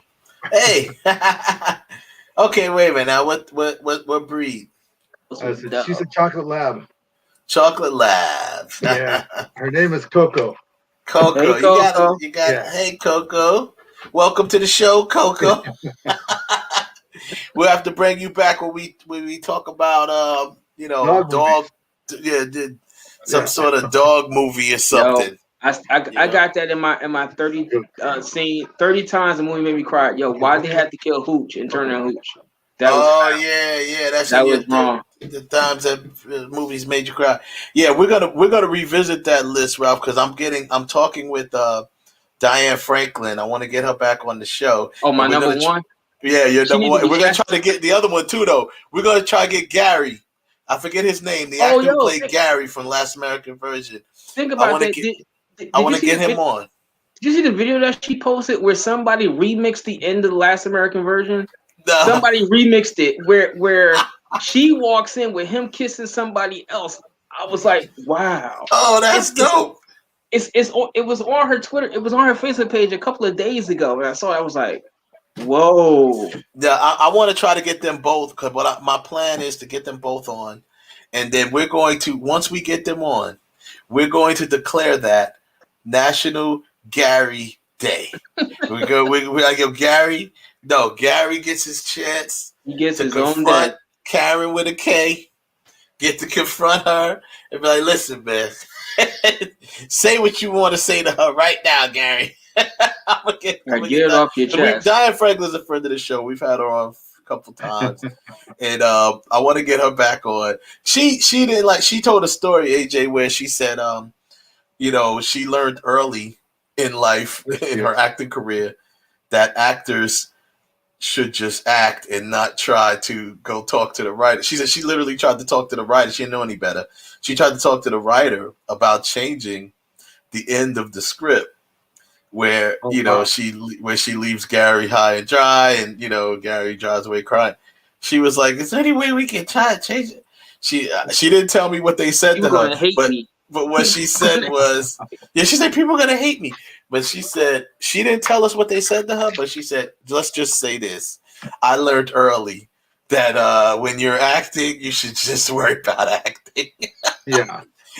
She probably got chewed a new one. Well, I can tell you as a producer, I'm used to actors knocking at my door at midnight, like, I want to talk to you about the scenes for tomorrow. And I'm like, talk to the director. Like, I'm like, no, but he's not listening to me. And I'm he's not listening. Yeah. Well, that's funny because that's me. I've I've had situations where, you had actors. Oh yeah, maybe you should do this. You know what? You should do this, Wes. You should do this because I'm a very, I'm very.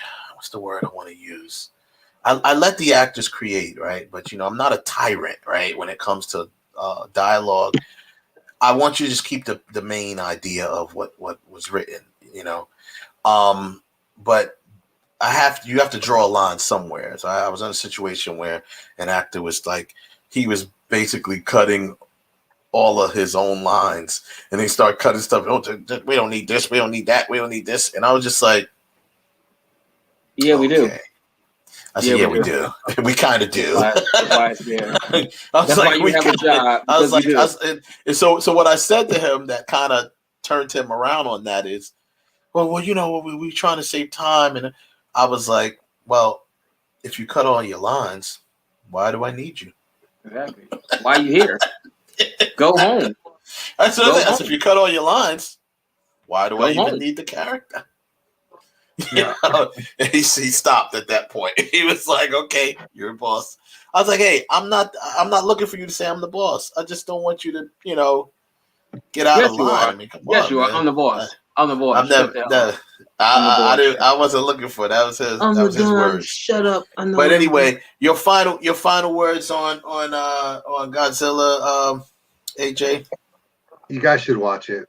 I mean, I think everybody should watch it. I think everyone should watch it. It's a monster movie. Mm-hmm. It's Godzilla. You're watching two giant kaiju. Yeah. Don't make anything big out of it that doesn't need to be made. Yeah. The fights are spectacular. You're gonna have a fun time. It's not just bring your popcorn and don't try to dissect it because it's fun. Yeah, it's a fun movie, and that's where I came with. I hope to keep the MonsterVerse going. I hope they do too, because it really is it's successful, as we can see, and it's working. It's working, and remember, you guys remember, I said it right here on the show. I had not watched those other movies at the time, and then I was like, I got to go back and watch them because I was jaded from the previous movies. But I found out now I'm very upset that I didn't go watch them in the theater. You know what I mean? I'm like, I'm disappointed that I didn't see those movies in the theater. I'm actually hoping that they bring in Gamera. They go talk to that studio and license Gamera and bring that in. And there's so many cool monsters that at least I grew up with. I'm old, but that I just loved. Because growing up, in Long Beach, and I had to go straight home, or otherwise I had to go be outside with all the gangs. And I just watch kung fu movies. I watch Ultraman. I watch Johnny Sacco, Godzilla, all that stuff. Yeah, Johnny Sacco. Damn, I ain't heard that name in a long time. Johnny Sacco. Yeah, man. There's a lot. Ultraman, maybe not so cool because that's cheesy. Johnny Sacco was actually really good. Yeah. What do you think of that idea that was floating around to mix the Godzilla monster universe with Pacific Rim? I think it's stupid. I think they should leave that alone. Leave that alone. I don't want to see that. Speaking of which, dinosaurs. Yeah, he got his own thing from outer space. He's got plenty of villains to fight, and by the way, speaking of, since we're talking of, wrapping up with Godzilla, the director, Adam Wingard, big up to him. That's number one. I just recently found out that he is a Full Sail graduate. So that's my alma mater. That's what's up. Fellow Full Sailer right there. And he just got green light to do Transformers. I mean, not Transformers. Thundercats. Thundercats. Ooh. He got green light to do Thundercats. So that's what I'm talking about. Full Sail University in the building. You know what I'm saying? We in the building, yo. I mean, there's a lot of Full Sail people out there working on all these films, but he directed this film and other films, and he's getting Thundercats. Man. Thundercats, if they do it right, it should be awesome. Yo, Thundercats. Masters What of the movie Universe came? There was a screwed up movie that on came that. out recently. Please just don't do it like you guys did Cats. I'm sorry. No. They're not gonna do that. There was a movie that came out recently. You sure about that? That had some sort of, what was it? That had some sort of cat people. No, it wasn't cats. It was something else. But I can't remember. But it slips my mind. But I don't know. As long as they don't mess it up like they messed up Masters of the Universe, it should be okay. Nah, I think they'll be fine. Thundercats. I like Masters. Now here's this. Did you guys? It was cheesy. It was for what it was. It was cheesy. It's certainly. Did you guys catch the? Did you guys catch the? Was it the Netflix or no? It was the Cartoon Network. What was the? It was a different version of Thundercats. Did y'all? Oh, that was horrible. Netflix. It was on Netflix. Was that the Netflix one? Yeah, was it Netflix? Yeah. They totally changed the characters. They got rid of it. Oh, they had no, I didn't even want to get into it. It was disgusting. I didn't want to get into it. Yeah, it was like watching Wipeout last night. I finally watched the new Wipeout with John Cena, and it was just flat. It was stupid. You know, you get hurt at these shows. Wasn't the original one just as stupid? But it was funnier, better comebacks, wittier.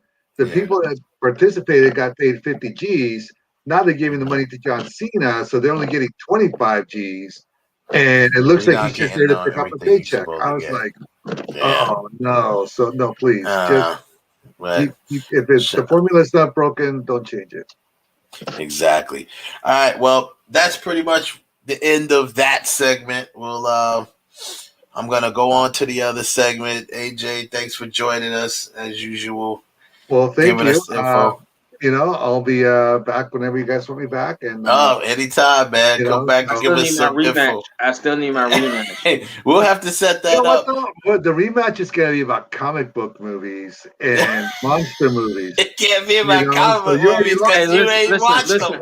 Listen. That's it. Just because I have not seen Justice League yet, that don't mean that if you come with me comic movies, you only got to. I think the only month, right? I think the only two comic books. I think the only 15. two comic book movies that I have not seen, maybe Jonah Hex and maybe Justice League. No, I'm saying beyond. But Zack Snyder's Justice League. I'll see Justice League by the end of this week, so that will be gone. But I think the only comic movie that's been made that I haven't seen is probably Jonah Hex. I just don't want to see it. I mean, frankly, right. It's actually pretty good. It was actually pretty good though, Jonah Hex. Pretty good. Not bad. Really? I heard it was hard. I heard it was horrible. I mean, it wasn't horrible. I mean, it wasn't horrible, but it was good. For what it was, a comic book character. We'll have to set up. The rematch. That'll be cool. We got Kev as the reigning champ right now. I know, and we'll set it up. We'll do it. All right, AJ. Thanks a lot, man, for joining us. Peace out, brother. Okay. Say bye to Coco for us. She already left. All right, brother. All right, guys. All right. Yeah. So only by technicality. He's doing it. So then, okay. Now I'm just going to go into bring back Heaven Hollywood back up. I'm going to go into this segment we got called Mount Rushmore, and like I said before, I set it up before. We're going to start doing this about all different types of things, including film and television. But the first, we thought that it'd be cool to do the first one about the Mount Rushmore of television sitcom. I'm sorry. Let me reverse that. Black television sitcoms characters, male. I know that's a mouthful, but we're only doing male because then we can do a whole separate one for females. So Mount Rushmore, just to let everybody know, as you know, Mount Rushmore only has 4 heads on Mount Rushmore. So it's really not your top 5, it's your top 4. Who do you think should be on Mount Rushmore? Now, real quick, I'm going to run down everyone that was on that list real quick so you guys can get an idea, and then I'll tell you what the poll results were. So on that list, we had,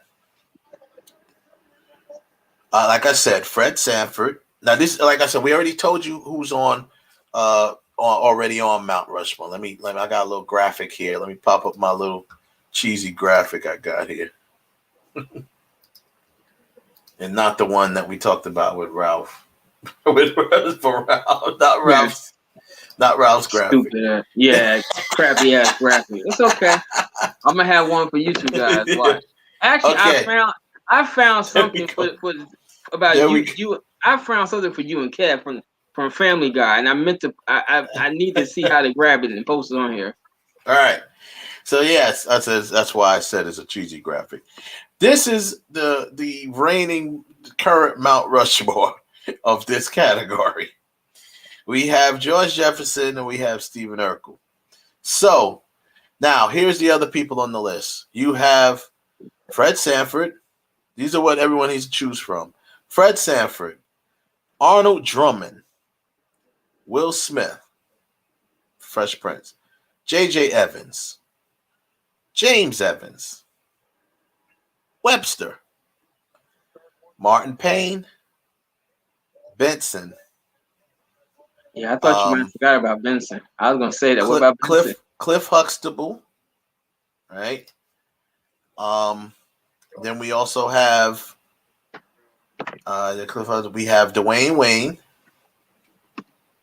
We have Michael Kyle. We have Jamie King.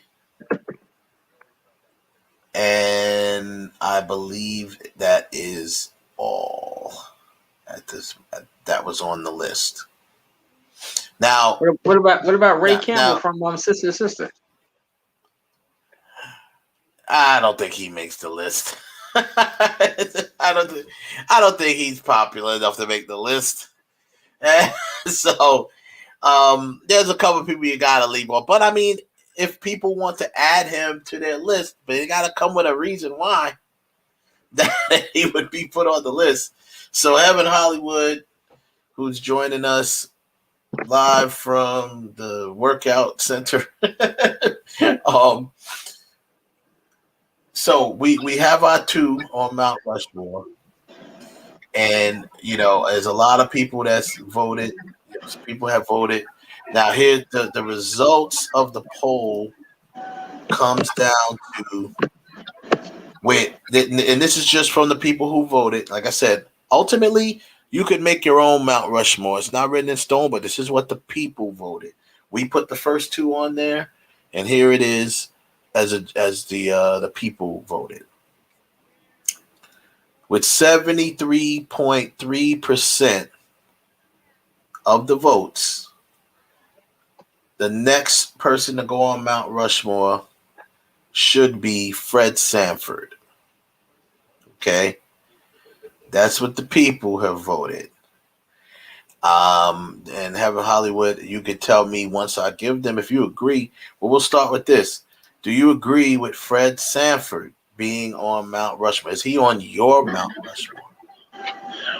Fred Sanford is on my Mount Rushmore. He's on your Mount Rushmore. Ralph, do you agree with Fred Sanford being on Mount Rushmore? Uh-oh.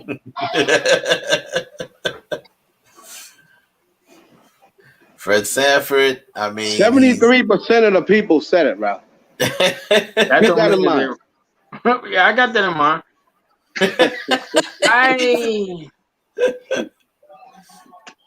I mean, only 27% said,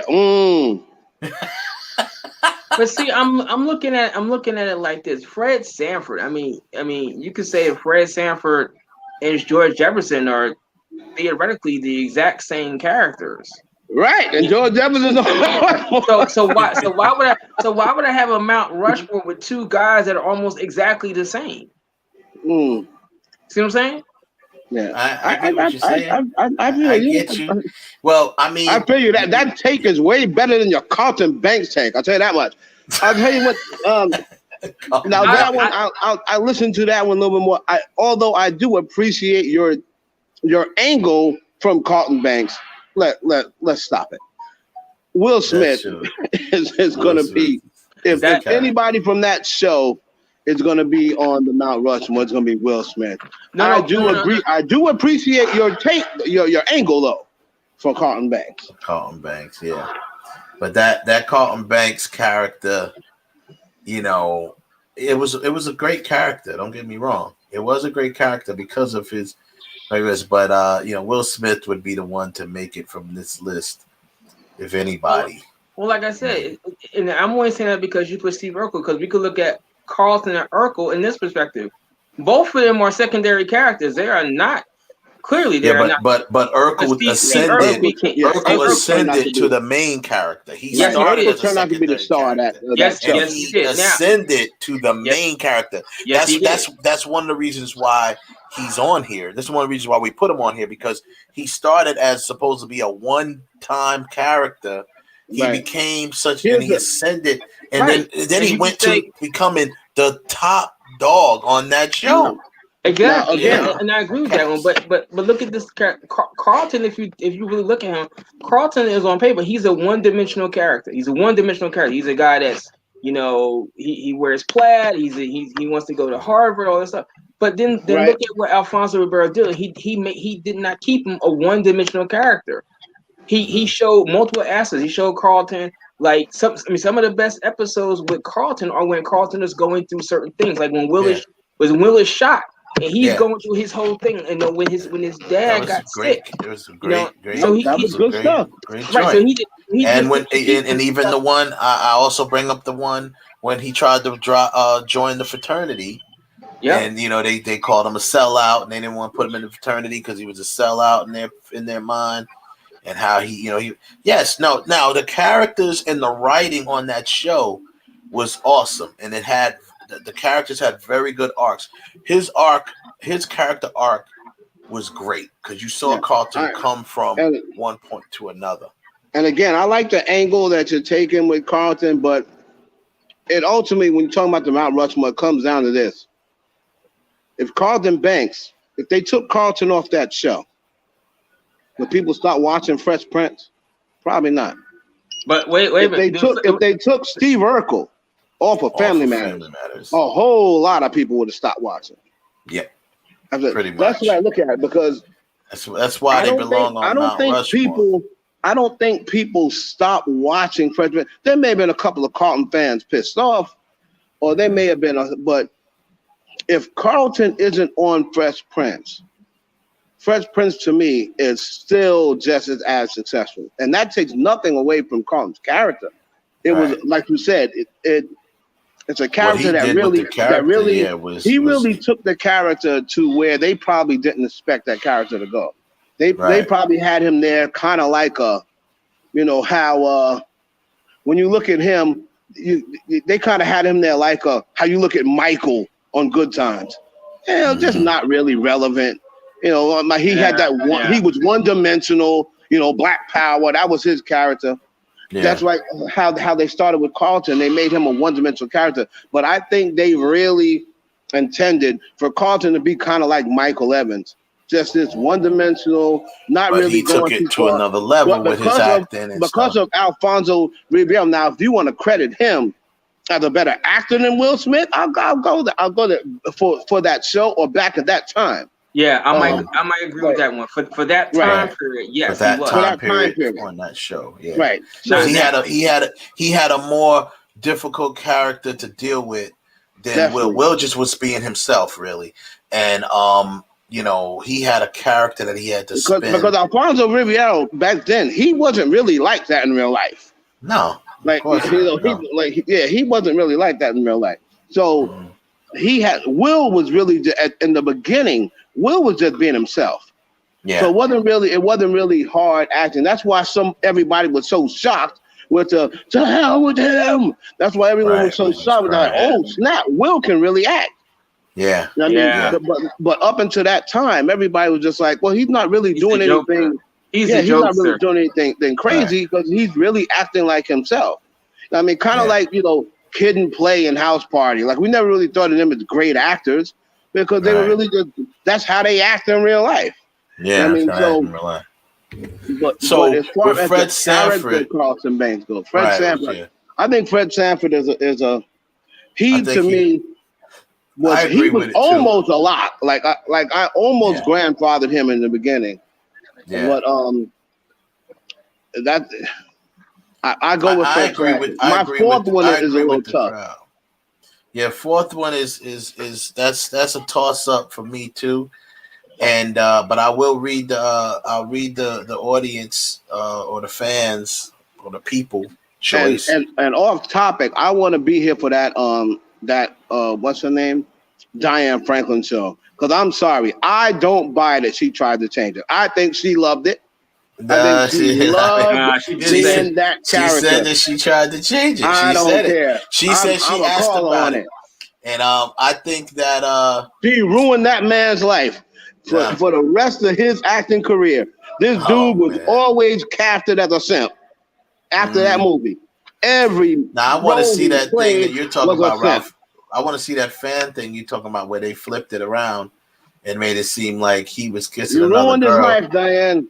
They flipped. Yeah, it was on her Facebook page a couple of days ago. I don't know if it's still here, but it was up on her Facebook page where some fan flipped that around where she walked on him kissing somebody else. So then they must have used like him in another movie because he never kissed nobody in that movie. No. It's a fan interaction. Like, what would have happened if it would have ended this way? What if she would have walked in and after all that stuff, where she started loving him, and then she walked in the kitchen and he was smooshed up with some other girl? I would love to get them together for that scene. That would be great. I would love to get them together to reenact that scene. Like, look, we're gonna give you another chance at doing this movie, ending this movie the right way. Karen with a K. Because we gave her hell when she came on. We was like, yeah, I don't know about that, Karen with a K. She was like, but she definitely, talk about. I can't wait to get her back on for that show. But I'm gonna try to get the I forget the gentleman's name. I forget the gentleman's name who played Gary. I'm gonna look it up now real quick so I can. I don't want to keep calling him Gary. I want to call him by his real name. And just like we call, but he where is he? Lawrence Monason. That's him. Lawrence Monason. That's him. Okay. Yeah, I want to get him in, and I want to get him on the show, and we're gonna get Diane Franklin back on the show because this film came out.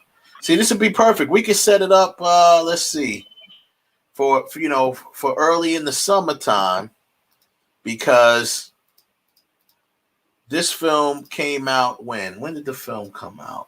Like 80, 81, 82, somewhere around there? Yeah, I want to see right now. Let me go back in. Last American version came out 1982, right? So that is now 30. Oh man, it's going on 30. It's 39 years, man. They about to hit 40 years. Mm-hmm. Wow, that movie's about to be 40 years old. We got to have a show lined up. We can get them on and celebrate, 39 years, if that's the case, or 40 years. Get them on this. And in August, it'll be, I guess, 39 or 40 years old, whatever. It came out August 11th. So anyway, back to Mount Rushmore. So, Ralph, if you don't agree with Fred Sanford, I'm not saying that you do, but I'm not saying that you don't. Why wouldn't you? Now, we did say that Fred Sanford is obviously another person that you have. That show just had it can't be. It's Sanford and Son. So you got rid. If you took Fred Sanford on that show, the show is terrible. No one watches it. Show's over. True. Agreed. Right. And that's why, like I said, that matches what we have already. You take George Jefferson off the show. He's the reason why the show spent off. He was the star of the show. He was the best character on the show, period. Steve Urkel did not start the show, was not the reason why it spent off, but he ascended to the star of the show and became a pop culture phenomenon. So he has to be on Mount Rushmore. That's why we I agree. Grandfather I agree Dividend. with that one. I agree with that one. Fred I think, Sanford. Okay, go ahead. but I think for me, my number 3 would be strictly on television would be Bill Cosby. I think he would So be you my would number do Cliff 3. Huxtable then. Clifford Huxtable would be your. I would. Yes. Would be your Cliff number Huxtable would 3. be Okay, that's an argument. That's not. That's- I can't. that's- I wouldn't argue on that one. I wouldn't argue with that That's a one decent either. pick. That's a Right. nice pick. I said, and for all those listening, you hear me say, if I'm basing just on television, not Bill Cosby himself, just on television. No, the television, on the character. We're talking about characters. We're not talking about not the actors that played him. We're talking about the characters. Right. He was the black person's Michael Brady. Right. Cliff Huxtable. Right. Now my last character. See, for me, the last character, like certainly Fred Sanford. I mean, and I think this guy gets no credit, no justice. But Benson, I mean, come on, Benson is a spinoff. Benson is a spinoff from another series. Right, he is. Right. No, and Benson's a spinoff of a white series too. That's what made it funny. So, and I mean, that's a good pick. Who ended up second? Oh yeah, so the people's choice with so 73% voted for Fred Sanford, right? That was a 73 percentage. The second percentage people voted, 40% of people voted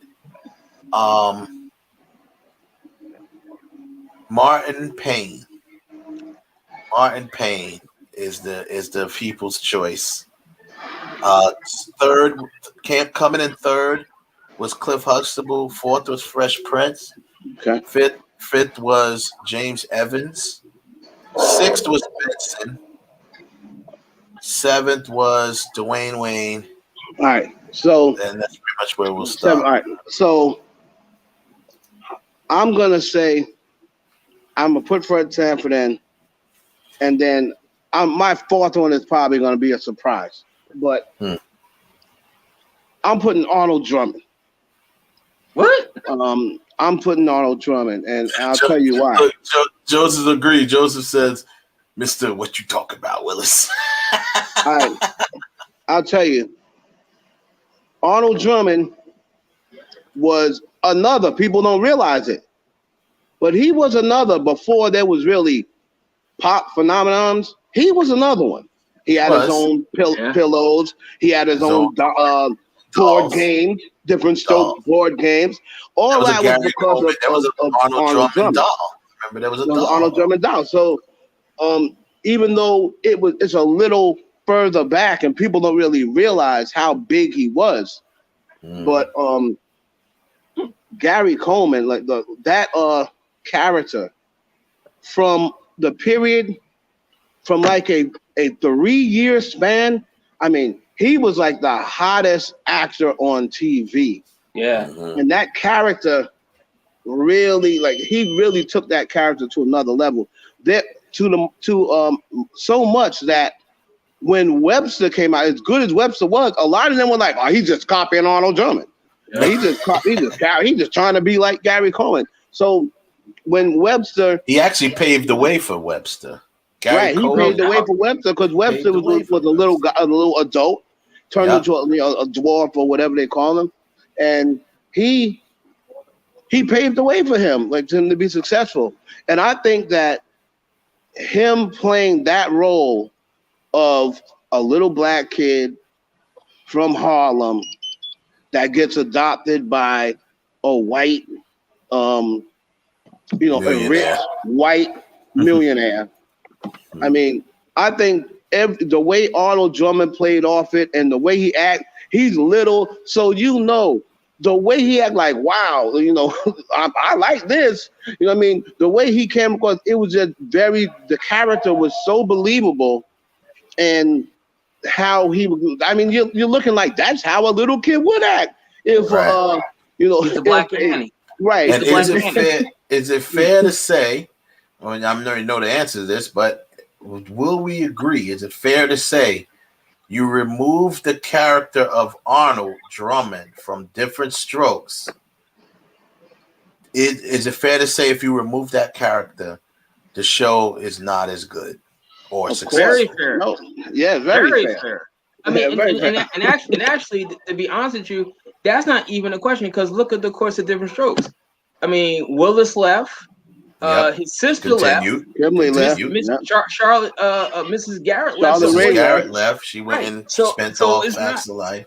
So we, And so if- we, Yeah. so like you can't say that about Sherman Hemsley. Like if he left with people to watch Right. the show, Arnold Drummond actually went through that where everybody else left him, and he still had to carry the show, and we still watched it. Right. That's true. And the show didn't get show didn't start fading until unfortunately he has to get old at some point.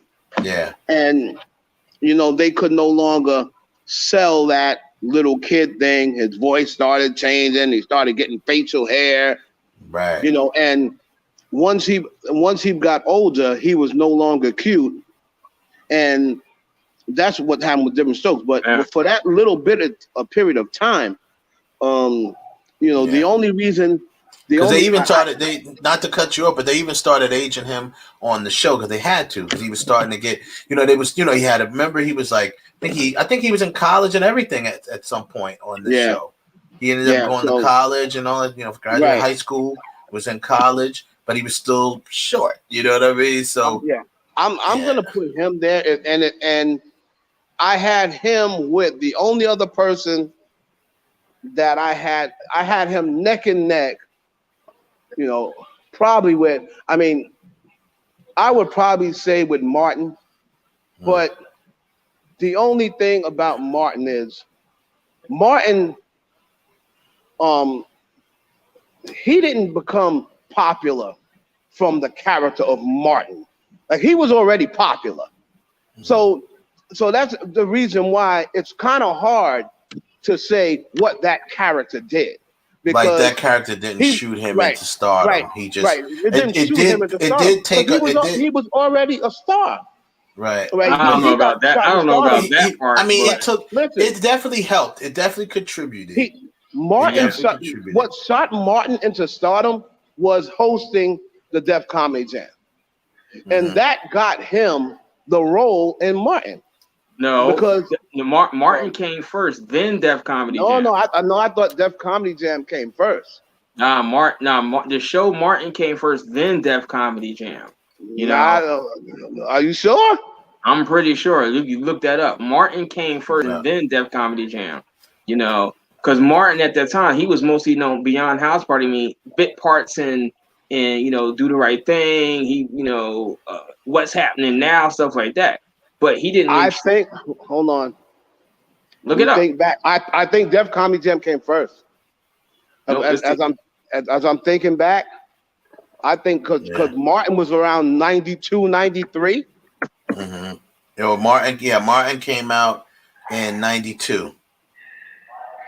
And when was he hosting Def Comedy Jam? I thought because he got because of him hosting that show. Yeah, let me see. I thought that's why he got Martin. I'm trying to see when was he hosting Def Comedy Jam. That's not listed. Def Comedy Jam's 90. not listed on his. It's not listed on his. I think he was hosting around IMDb. 90, 91. Give me a second. And I think that spun him into that show. No, I think you're right. I think because I remember him being in, hosting and stuff like that, and Kid and Play being in the audience and stuff like that. That I remember. Hosted because that's why everyone knew him. Yeah, he most definitely, Ralph. I think I might be right on that one. I'm not. I'm looking at this thing. It does say that Martin and Def Comedy Jam first started airing in 1992. Now, that was around the same time. Yeah. Now, in retrospect, if Martin Lawrence was on the road doing they were doing Def Comedy Jam in theaters, and he was hosting, then I got no way of saying that because I never knew that one. They was always hosting, and he was the host. That's something different. Yeah. Hold on. Yeah. He hosted in 92. Yep, he hosted in 92. So. But that I believe those things started airing before the Martin show, so he may have been simultaneously working on it or just working on it right after the fact. But I remember I remember him from Def Comedy Jam and obviously House Party, because Def Comedy Jam came almost right after House Party. House Party released in 1990. Def Comedy Jam started showing around 92. And then after that, you had the show that premiered. I'm trying to see, when did Def Comedy Jam first premiere? Now, Martin shot him to, of course, I would say, it definitely helped. It definitely shot him to superstar. I would say superstar, but those other people, Sherman Hemsley, I mean, George Jefferson was on All the Family, but he wasn't a phenomenon. No, I agree with that one. Until the Jeffersons, then that's when he became the guy. Right, and that even shot him to, got people watching his other show when he reinvented himself. He was still looked upon as George Jefferson, became a preacher. Yep, amen. Yeah, I know. Show. Oh, George Jefferson became a preacher. Yeah, so July even in the opening credits when he gets out the car, he's doing the George Jefferson walk. He's doing the Jefferson walk. He couldn't shake it. He couldn't shake that. He couldn't shake that at all. But I'm gonna say Arnold Drummond edges out Martin, and I think I had Martin slightly over Cosby. Slightly, but I can't argue with Cosby. A lot of people. I just want to clarify. I want to clarify. Def Comedy Jam episode with Martin hosting premiered July of 1992. Martin, the show, premiered in August of 1992. All right, so he was simultaneously working on the show. So it was right there, but definitely Def Comedy Jam came out, and it was a nice introduction to him, and then the show came out. So he was hosting Def Comedy Jam first. So it was a month later. Okay. So it pretty much went hand to hand. Simultaneously. But for me, I think the first two, Sherman Hemsley and Jaleel White, yes. I'm going to put Bill Cosby 3. And I think for my last person, because I think you got to have something a little different. And I think this would be different. Would I put as my number 4 Bernie Mac from the Bernie Mac show? Would I put him up there? Because he's way different than Bill Cosby. He is. And way different than Sherman Hemsley or how Fred Sanford was. He's vastly different. Now, he's kind of like a mix of all those different characters, and the whole idea of him sitting there breaking the third wall, talking to America. Mm-hmm. I can't do it right now, but America, Yeah. I mean, that's I don't know if I put him there. I don't know if I put him there. Only this is just me. I didn't agree. I didn't go with the crowd. I didn't say Martin. I think Martin could be up there. I actually put Clifford Huxtable. So he was my 4th. So I have George Jefferson, Stephen Urkel, Fred Sanford, and Clifford Huxtable. Those were my guys I had. I put Cliff over Martin because Cliff Huxtable, not only was his character was a very important character to Black people in sitcoms at that point. Yeah, you know what I'm saying? Like my brother pointed out, he was the black Mike Brady. You know what I'm saying? Finally, we had a Black father that wasn't struggling, wasn't James Evans. Right. He didn't beat his kids like James Evans, which that's fine. He wasn't cursing his wife out. Right. He wasn't doing this. He wasn't threatening anybody. Wasn't radical. Right. But he had a different way of doing things. Right. And his way of doing things was effective. And his kids, You know, they weren't perfect, which was good writing. They were, you know, the kids weren't perfect. Just like if you watch the Brady Bunch, those kids weren't. I know. Perfect. I think the Brady Bunch gets a bad rap until I like really went back. So like with my daughter, I'm like, not to go off too much off topic, but with my daughter, I'm trying to get her into watching like older programs for kids. So I let her watch the Brady Bunch. And I remember growing up, people like, oh, the Brady Bunch isn't real. Those kids never do nothing wrong. I'm looking at these episodes like, yeah, they did a lot of shit wrong. Yeah. Yeah. Come on, they put a hole in the car roof, you know? Yeah. Like, no, they did a lot of stuff wrong. And on top of that, let's not forget the Brady Bunch. And like I said, this is not getting off subject, but since he's talking about it, the Brady Bunch, okay, for that time, right, was unheard of. Actually, that's why it worked as a show, because here is a put together family. You have you know, not divorced. They were widows. Both of them, right? He was a widower. But you had two people that one man got married and put this family together, right? So it was bound to have problems. It was bound to have issues. It was bound to have that stuff. So it was actually much better than a lot of people gave it. I mean, people loved it. It was a big show, but it was better than what, you know, I guess what black people just didn't really relate to it. So they didn't want, but I mean, it doesn't matter. It was still, I always grew up watching just good shows. Good. It didn't matter if there was black people or white people. But with that being said, Cliff Huxtable character was an important character to the black community, to black people watching in comedy. You know, here you have a positive black father, very much there for his kid, successful. Mm-hmm. It was everything that we were not used to. Even though George Jefferson was successful too, that's why he was moving on up to the deluxe apartment, right? Because he was very successful. It's cool. But they were, you know, wisecracking. He didn't have any, he did have a kid. He had Lionel. That was his kid. Yeah. So, but you know, it wasn't wisecracking and, you know, whatever. He was different.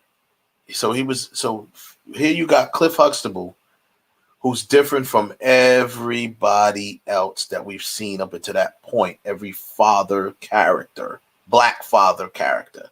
They either had to be smart mouth, violent, or, you know, something like that up until this point. Here's Cliff Huxtable. Enter Cliff Huxtable with his new way of parenting, you know, teaching these kids a lesson without they even knowing that he's teaching them a lesson till it's too late and they got taught the lesson. You know what I'm saying? Learning life lessons. And I'm going to be honest with you. He wasn't just teaching the kids life lessons. He was teaching everybody watching life lessons. Everybody watching that show was getting a life lesson watching the Cosby Show. I mean, come on. I mean, I think, you know, Bill Cosby for that show. I mean, some of the things he's in the show. For a lot of people, I think he introduced James Brown to people with that whole episode where his family was singing, doing the whole bit to a James Brown. I mean, a Ray Charles song. They did James Brown as well. They did it the second time. Yeah. The second time they did that, they did James Brown. But the first time they did it with Ray Charles. Yeah. I just heard that song just yesterday. I was in the park with my daughter, and they play music in this park that we go to, and it's like speakers throughout the whole park, and you can hear it. And that song was on. That, you know, the nighttime. Yeah, it's the right time. That song was on, and I immediately thought about. Yeah, when that part came on, Rudy just popped into my head. Yeah, I was like, this was that was just so funny. Yeah, they were funny on another level. They didn't have to use slapstick comedy. They didn't have to use any sort of, you know, it was like really It was weird. It was no tricks of the trade. It was that we're used to seeing. You didn't have to see foul mouth or slick talking. You didn't have to see slapstick comedy, but they was funny. They were funny as hell. They were really funny. Like the closest to everybody who got to slapstick comedy was later. None of them really. Maybe Theo a little bit, or Cockroach, or somebody like that. You saw them do a few little things, but nothing crazy. So, they was I think that Joseph Tanner said, what about when Stevie Wonder was on Cosby Show? Yeah, I mean, that was another thing. He used that as a vehicle to bring a lot of people. He got a lot of people got started. Now, I'm talking about the character, not the person. I know that Bill Cosby was the one who made that possible. A lot of people got started on the Cosby Show, or not just started, but got a good look on the Cosby Show. Yeah, kept it going. Yeah, which a lot of people got a good look on A Different World as well. And you know what? To be honest with you, and without the Cosby Show, there's no different world. But I really think that if I'm going to go with that one, because see, I'm still struggling with the fourth person, but I would certainly have to give consideration to Dwayne Wayne. Because he clearly was not the lead. Actually, he was never the lead of the show. At first it was Lisa Bonet, and then it was Jasmine Guy. But you have this character who, when you first see him, is quote unquote a nerdy guy with the glasses, with the flip glasses, that had the crush. That was a trend, though. That was a trend. That kind of started a trend. Because he was wearing that, and people were wearing them. I had some myself. I had a pair of those myself. The flip glasses. But he went from having a crush on Denise to getting the girl that everybody really wanted, which was Whitley, and dealing with her spoiled princess ass, while still having this isn't like, I gotta get my degree. And even in later when he becomes a teacher, the part where he says, my dad is not stupid, but he didn't have the choice. You all have the choice, which is why I'm so serious. So he still was concerned about, hey, I may have this princess girlfriend, but it's all about the education for me. Yeah, and there's a go ahead. Yeah, go ahead. Finish your thought. Saying, and most of these other characters that we're talking about, most of them didn't push that kind of angle. They were pushing he definitely had a different life. Live a life, be successful. But he was pushing but get your schooling, because that's what's going to really carry you in life. Is that those books, not that dollar, those books, because with the books you can make dollars. With the dollars, you just made the dollars, but there's no substance to you. While I can still have a rock star girlfriend, a wife. Wife. Yeah, exactly. Well, here's the deal. That character went through an extreme arc. You know what I mean? It started where he started, and he ended where he ended. I mean, by the time the show was ending, he was a star of that show. He wasn't the star, but he was one of the stars of that show by the time it went off. Because once he became the teacher, and they graduated, became the teacher and all that stuff, there was an episode where me and my brother talk about all the time, and I guess we lost him in Hollywood. He dropped off. But where he goes to, I think it was one of the kids from Criss Cross was in the show. Yep, Criss Cross. He goes to his house. Yeah, and almost gets smoked. And the father, he almost gets smoked by the father, right? The father, was saying, and he was like, "Yeah, yo, something about my boy or something." And all I remember that line is, "Well, you need to teach your boy how to be a man." You know what I'm saying? Whatever he called him, champ or something like that. He called him. And he was like, "What you talking?" I was like, "Oh, word." He said, and I remember that he said, "I can smoke you right now." Yeah. Who you think my boy gonna think the man is? And Dwayne was like, and just walked away. But that kid showed up the next day though. Yeah. And it's like, yo, you was crazy. He was like, yeah, maybe. But he was proving the point that you don't need to be being a gangbanger is something that you don't need to be. You need to be in here with this gang, getting your stripes in here in this building to help you so you don't become a gang member out there. That's where you need to be. You know, Dwayne had a lot of stuff with him. You know, and like I said, secondary character, but damn, but he was someone. I think he's arguable. Like people could make a good argument for him because of where his character became and he was a very trendy character. He was a popular character. Like I said, the flip glass. I mean, he wasn't the only person to ever wear them, but he made him famous. He made it cool. Because he made it cool and famous because he was wearing them. I mean, the flip glasses existed, but that was the first character that I can remember ever seeing on television wearing those glasses. You know, unless you maybe have saw like an artist or something. But I mean, like on a television show. So that's, you know, at least that makes sense. And then, but here's the deal. I know later in life, no, but at one point, if you would have took Dwayne Wayne out the show, I think A Different World still continues though. They'd have lost Dwayne. I don't know. I think if you take Dwayne Wayne out of the show, I think it ends because the heart of the show is him. It's not Jasmine Guy. And I'm not talking about later. I'm just saying. I'm talking about even in the beginning, because even in the beginning. Well, in the beginning, you know, obviously Lisa Bonet was her show. Then she left the first season after the first season. Whatever. But what I'm saying is that even when it first came on, if you would have took Lisa Bonet out the show and left Dwayne Wayne in there, the show still would have went, because Lisa Bonet did, yeah. Yeah, I'm saying, but even when she was there, it was like she still wasn't really there. I mean, none of the, you can't really sit to say any of the episodes that Lisa Bonet was involved in were really memorable. Yeah, not really. But now you said now even as you go down, now you take Dwayne Wayne off that show. Mm-hmm. Now that's a different story. Now I don't think anybody watched it, because all the heart and even the romance and the humor, all and comes the humor from too. He was the comic relief at first of the show.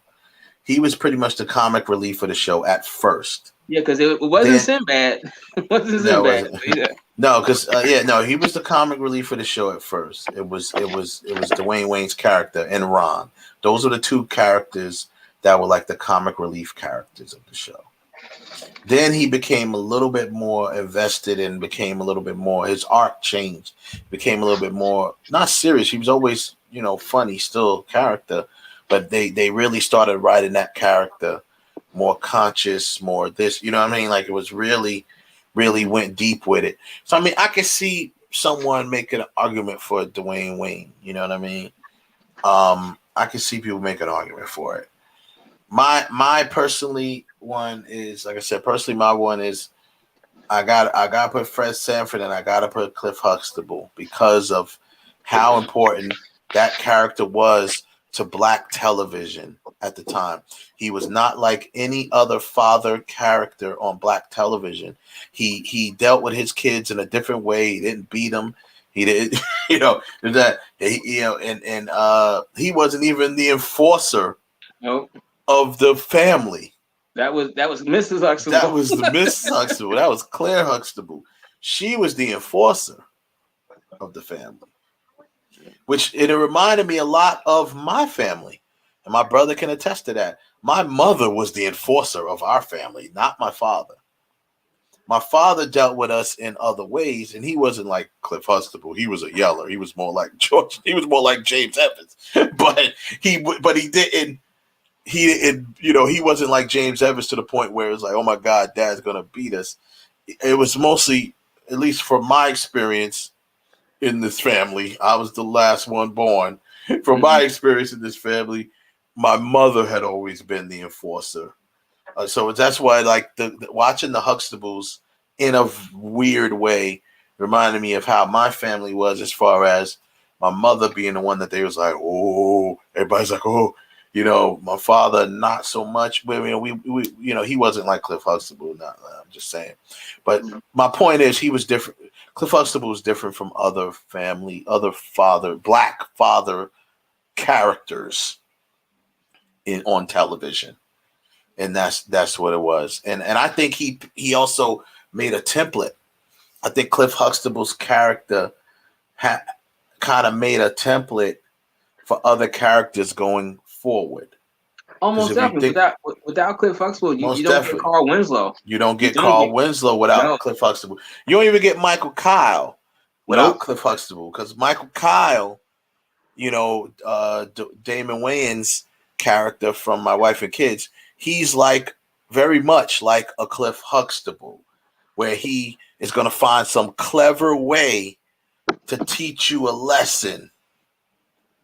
Instead of but he was just a little more extreme than Cliff Huxtable. Yeah. He was more extreme than Cliff Huxtable, and he just go out of his way.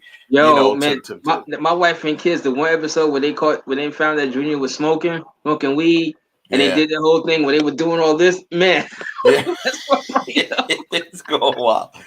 They was both over the top, but it was funny. I love that. I love that show. He couldn't make my Mount Rushmore though, but I did love his character. Yeah. But like you said, because why? Because Cliff Huxtable created paved that way for those type of characters. You don't get Carl Winslow, you don't get Michael Kyle, you don't get who else? Who else can we say? There's other ones that came on after that too. But I think without Cliff, even though I said I don't think you get Steve Harvey. I mean not Steve Harvey. I don't think you get Bernie Mac. You don't get Bernie Mac. You don't get a lot of those because without the Cliff Huxtable character as your template, you can't get it. You can't get that father figure character that likes to deal with stuff in a clever way that's funny. You know what I'm saying? That's funny for the viewers, but not funny for them kids. It's not funny for them, but it's funny for the viewers. So, yeah, that was that's why he has to go on my list.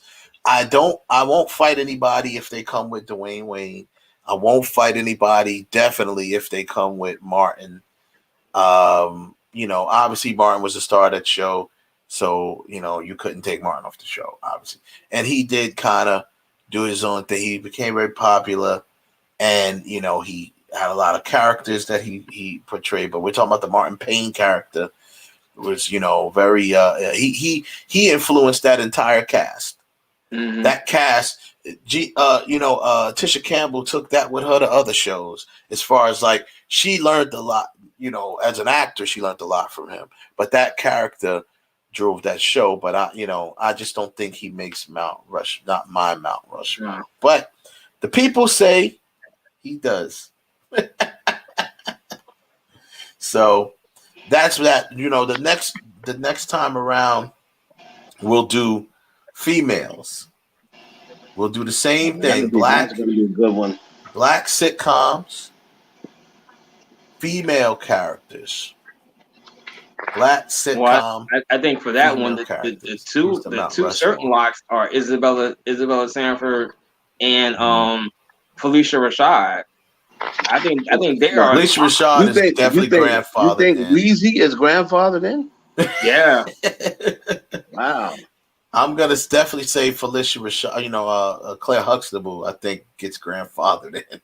I think the two of them are definitely grandfathered in. You think Weezy Jefferson and Claire Huxtable? Claire Huxtable. Yeah.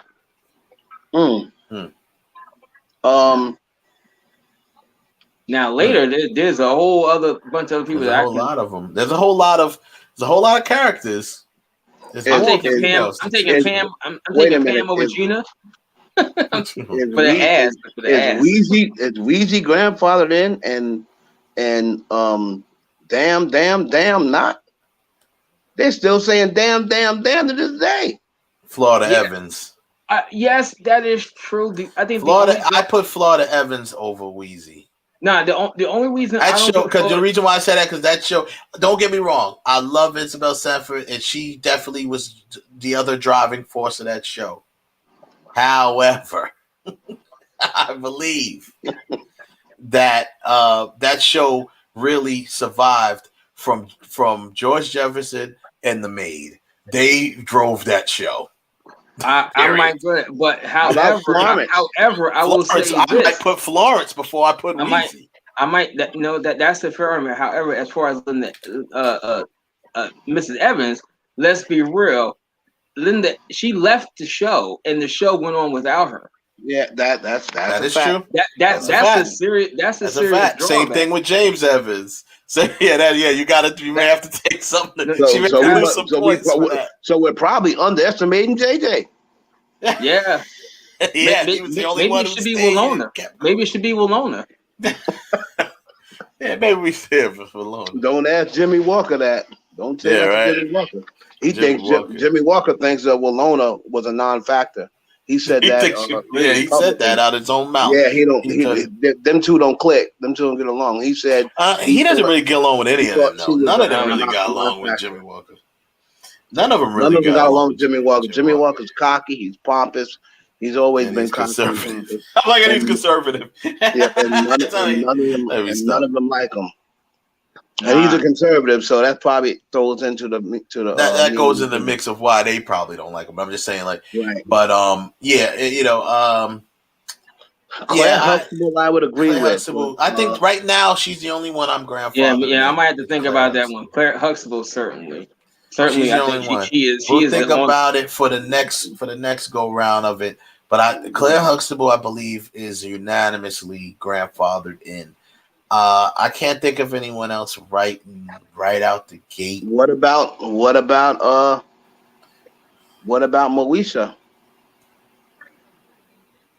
No. Not grandfathered in. No. She's gonna be on the list.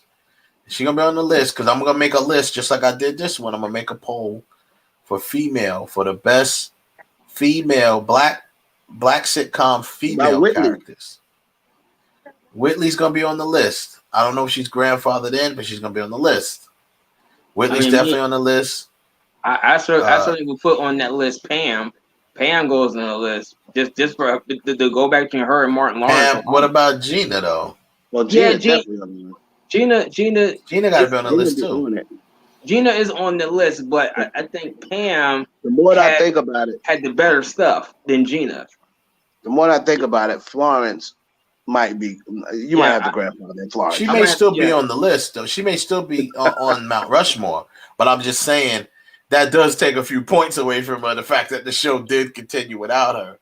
But Florence. But it wasn't. You said Florence.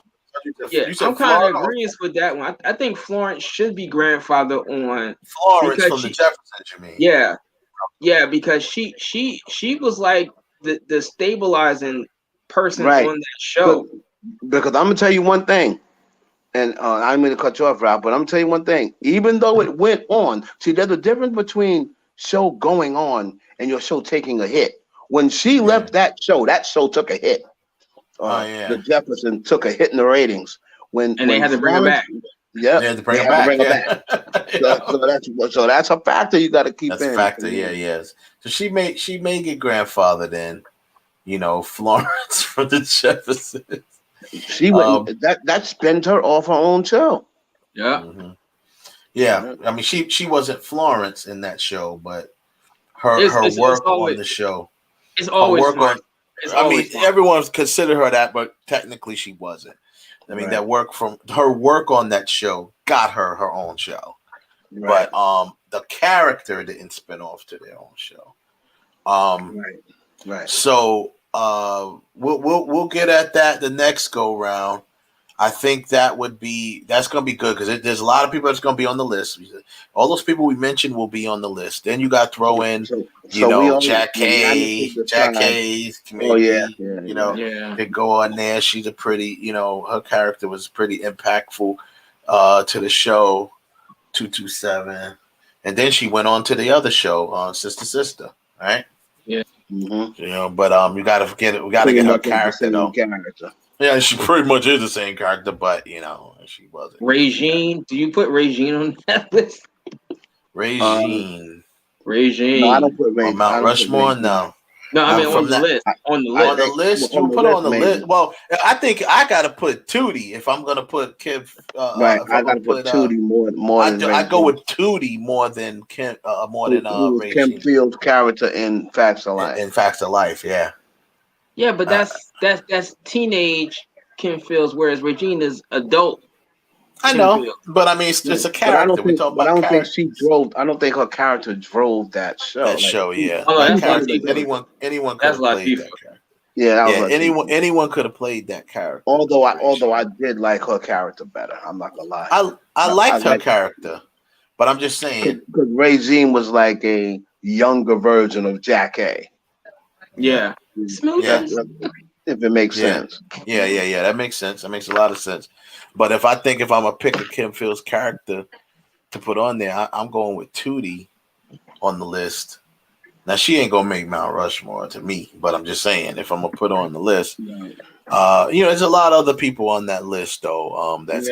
We gotta even put who else did I was gonna say? It was someone else that I mentioned before. Gotta put Thelma on that list. Thelma. Let me tell you something. A lot of young teenage females tried to look like Thelma. Yeah.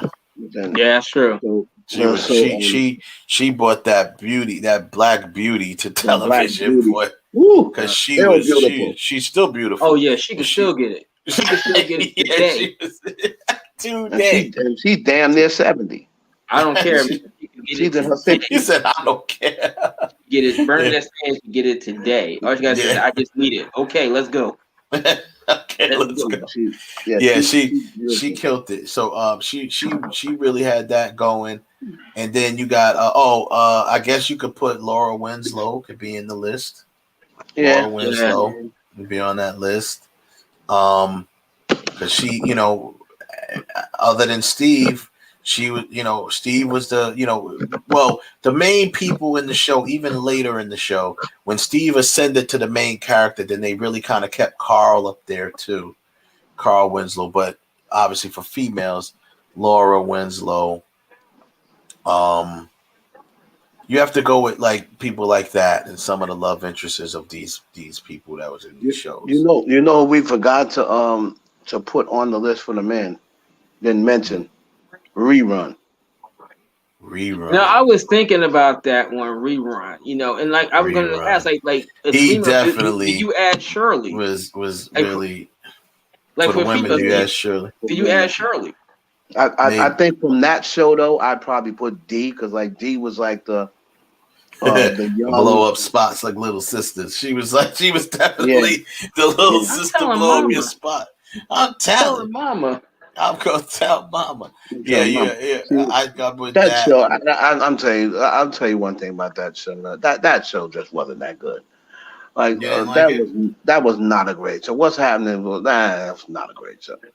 It was decent. Yeah, I didn't think it was for its time. It was okay. It was okay. Yeah, I could live with it or not. I could have it or not have it. Yeah. Yeah, it never really went like anywhere. It never really tackled any real issues. Like except it was kind of like the same thing every day, and it was just not like a Good Time tackled issues. What's her name? I think when we do a Mount Rushmore of shows, I definitely think that A Different World is gonna probably be at least in the final. It tackled a lot of issues, racism, everything, black on black racism, LGBT, sexual assault, HIV, sexual assault, gang banging, and we talked about that when you dropped off. We talked about that episode when Dwayne Wayne went to see Chris Cross's father. To me, that was one of his best acting jobs. Yeah, that was good. That was real good. Shows is gonna be tough. That's gonna be real tough because the Cosby Show's got to be up there. Like shows are gonna be tough. I think on that one, the Fresh Prince definitely is up there. It's gonna be up there. It's gonna be on that list, man. That's gonna be real tough to pick 4 out of all of these shows that we're talking about. The Cosby's on the Cosby might be grandfather. That might be the only grandfather. That may have to be grandfathered. It ran for what, 9 seasons? Cosby and hell, you might be grandfather in both those shows. You might be grandfather in A Different World and Cosby. I think you have to. I really do. Yeah, I think you have to because it's like we talk about black sitcoms. You got, I mean, those two right there. Those two shows. That was your hour. How about that? That took up what, an hour? Was each show was a half an hour? Was it? Yeah. Yeah. That's part of the Thursday night lineup. Yeah. Cosby, then Different World, and Cheers, and then Night Court every Thursday. And Every for 2 hours, Thursday. you laughed your ass off. You just laughed your ass off for 2 hours. For 2 hours. But that's Jimmy H. You know that's his guy. He be caping for Fred Sanford.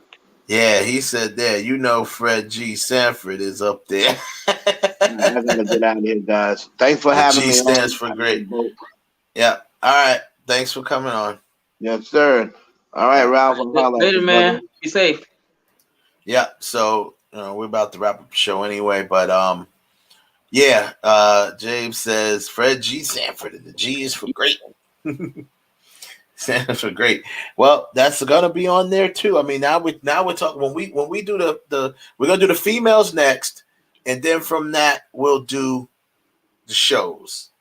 That's gonna be that, and then we'll move on to the white sitcom or non-black sitcom shows. There's a lot to go with that. That's gonna be tough too. Yeah, see that's the problem I'm gonna have, because some of the white sitcoms, like I'm sorry, I have not seen enough episodes of Friends or Seinfeld. No, me neither. Well, Seinfeld I have, but Friends, I've never seen one full episode of Friends. No, I've seen bits and pieces of them, but no, I've never actually said, "Oh my god, I gotta watch this." No, I've never felt that one.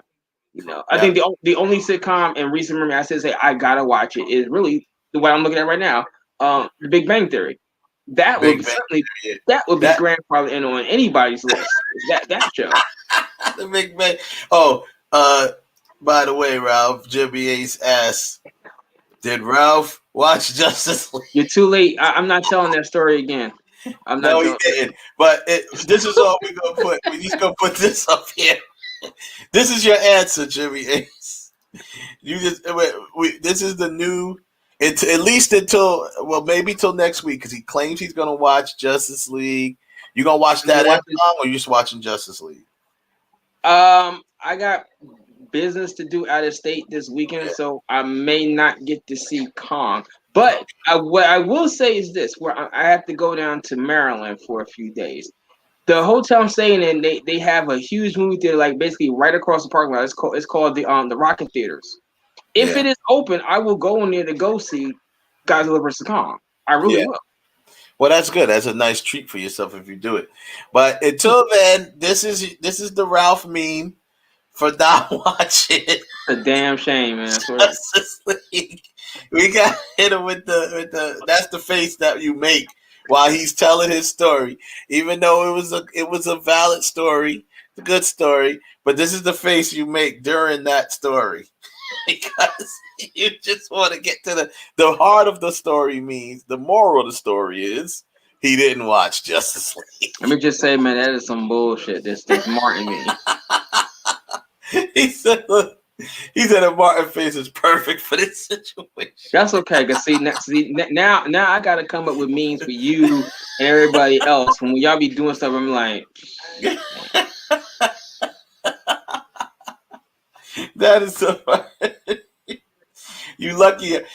I had just found this during the show and brought this up. If I'd have found this before the show, I'd have made it a meme. It'd have been like, "Come on, Ralph."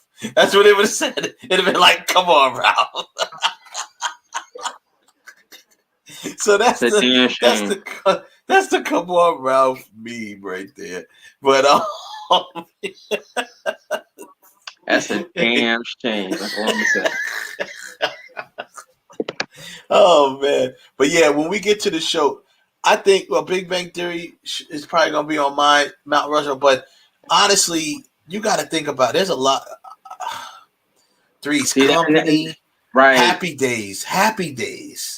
Laverne and Shirley. The Fonz. Once we do the characters, the Fonz is character. He's grandfathered in. Automatically. Fonzarelli is grandfathered in on Mount Rushmore. Most definitely. I met Henry Winkler one time. I was at the Philadelphia Comic-Con. Mm-hmm. And I was going by. I was at some booth, and he came walking by me. Short guy. Yeah. But I just said, "Can I shake your hand?" He was like, "Sure." I said, "I have never met a television icon until today." And I just said, "Thank you." Thank you. And I don't know if he said thank you back, but I mean that's the Fonz, man. That is an automatic. When we do sitcom males, white sitcom males, the Fonz is an automatic.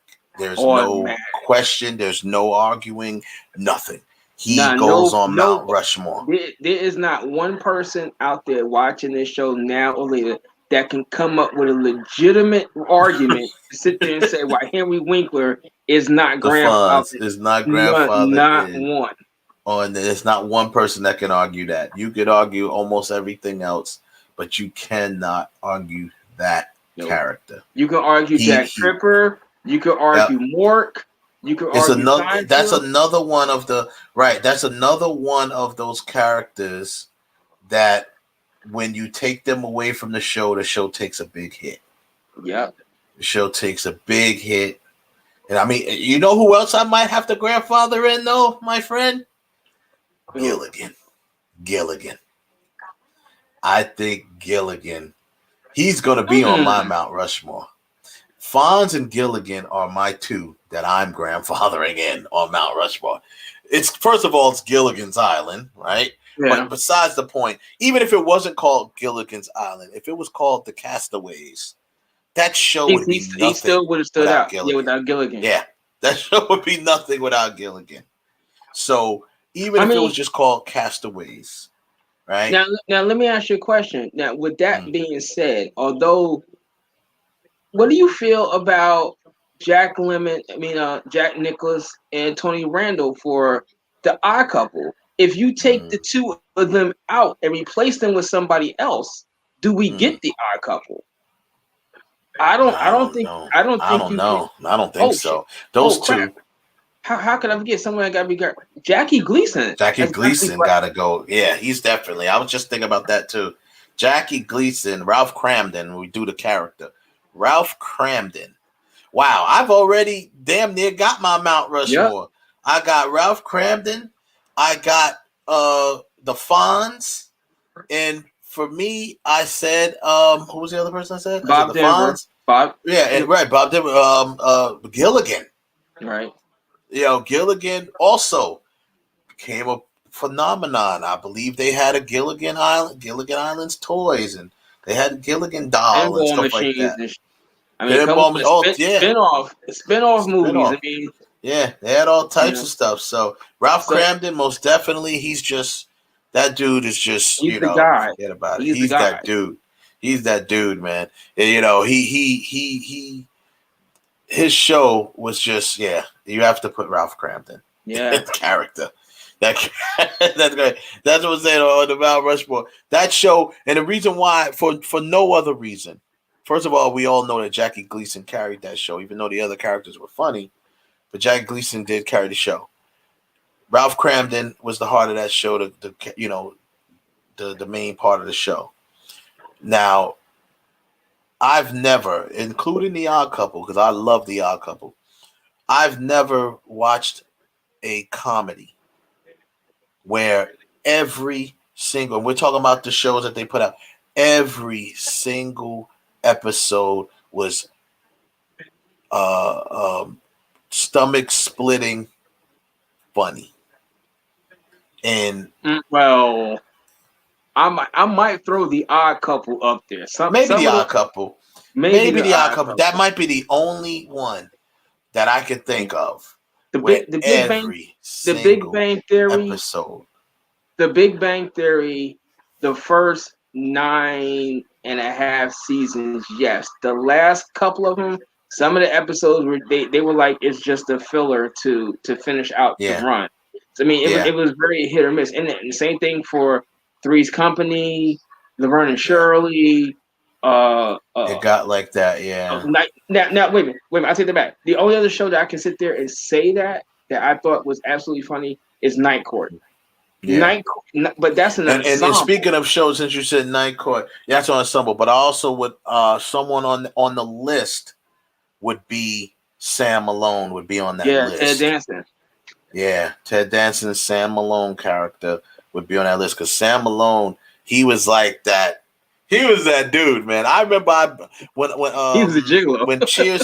He was. When Cheers came on Netflix, I binged the whole series because I wanted to. I remember it from back in the day, and I remember a lot of the episodes. But I wanted to go and that's a whole nother show debate. What do you repeat? Who do you refer or prefer? Do you prefer Sam Malone and Diana, or Sam Malone and Rebecca? Oh man, I'm sorry. if you just said who's the better tandem? No, if you was just said who's better, either Rebecca or Diane. Sorry, man, Rebecca. No, I'm not talking about looks. I'm saying the tandem. Who do you refer as far as their banter against each other? Just as a tandem, period. Sam and Diane, Sam and Rebecca.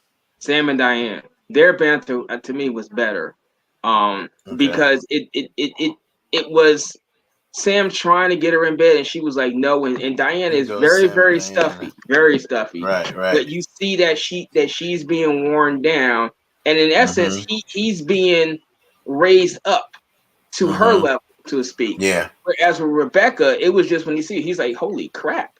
So he was already drawn to what she was like physically. Whereas Diane, he was like, well, it's just in the conquest. And he realized, wait a minute, I don't want to just conquest her. I mean, Rebecca, just her look. She Kirstie Alley, when she came on that show, man, she was like, it was the exact opposite of Diane's character. She had that brunette hair and those beautiful eyes.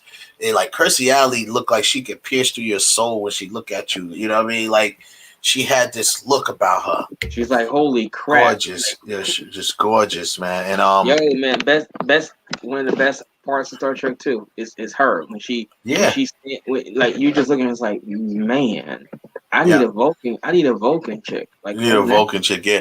She had this, and then I remember seeing her. I loved her, and like, when I saw her in movies, I watched them. Like, I watched Loverboy with Patrick Dempsey because Kirstie Alley was in it. And I was like, yo, she was the finest thing in there. And there was a couple fine. The Asian one was fine too. The Asian woman in Loverboy was fine too. But Kirstie Alley's character, she was bad. Man. That's all this other movie that she was in where she cheated on her husband and the guy died, and she tried. The whole movie was her trying to keep the fact that this guy that she cheated and this guy died on her husband. Yeah. I remember that. I don't remember the name of it. I know, and another one with her and John Larroquette. House Guest. House Guest. Yeah.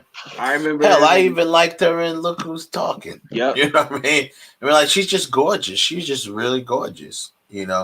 Oh, good point, Jimmy Ace. Archie Bunker. Yeah. You got to consider Archie Bunker on Mount Rushmore.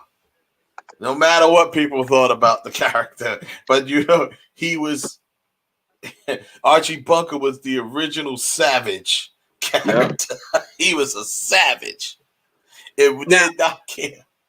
Now, here's another interesting. And his character had an arc too. He had a good very arc. much arc. His character had a very good arc. Very zigzag arc. But even though it's not a comedy, what do you consider about Hawkeye on MASH? Because it is a half hour and it does have. I mean, is it? It was considered a comedy though. I thought it was considered a comedy. Yeah, like a sitcom. I think it was considered a comedy because it had laugh track and everything in it, so it was a comedy. And then they have laugh tracks and everything in that show. And now that I'm sitting, because it's funny you mentioned Cheers, because Cheers on right now. Where do you put Frasier? I mean, because he's outlasted the show. He did, and had his own show. Oh, this gonna be tough. We're gonna have to. I'm gonna have to make that list. We gotta make that list up so I can put a poll out. And let people vote on this too, and we got to think about this because this is tough right now. The only lock, there's 2 locks, right? That we said. And now 3 but 3. It really should be 4. If it's 4, then that's Mount Rushmore. I know. So I think the two people that are certainly locks for white is Jackie Gleason and Henry Winkler. Those two guys are locks. Ralph Cramden, DeFons. Right. Bob Denver as Gilligan. That's not a lock, but he's definitely Carol on the Connor list. as Archie. Right. You know, Ted Danson. What's his? I forget his name. The guy I'm saying that played Frasier. Sam Malone. And then, are you talking about Kelsey Grammer? Yeah, Kelsey Grammer. Frasier. Frasier Crane. Right. Jerry Seinfeld is. Seinfeld. I don't know which guy you would consider from Friends. I don't think any of them would go in. Some people, I mean, I don't know because I don't watch a show like that. I'm gonna have to get some people who watch the show, and maybe they're definitely gonna be on the list. I'm gonna put it's between Chandler and I forgot the other guy's name. It's three guys. I'll probably just put all three of them on the list, let people vote. Yeah. But really, it was the Chandler character. I think was the main. Like he was like one of the main guys. Yeah, I think so. But I thought it was Joey with the dumbass. Joey was on there. Hold up. What about Al Bundy? Do we forget about Al Bundy? Yeah. Jimmy Ace brought up Al Bundy too. I think he mentioned that earlier in the thing. Al Bundy. Yeah, he said right there, Al Bundy on my white TV sitcom Mount Rushmore, along with the Fonz. You can't forget about Al Bundy. No, man. Oh my God, this is gonna be so hard. And then that's remember show. Also on that list, like I said, I'm putting on that. He's gonna go on the list. You gotta put Mike Brady on that list. You gotta put Greg Brady on that list. You got, these guys gotta go on the list. I'm not saying that they will make Mount Rushmore, but these guys were significant characters in these shows. Jack Tripper, of course.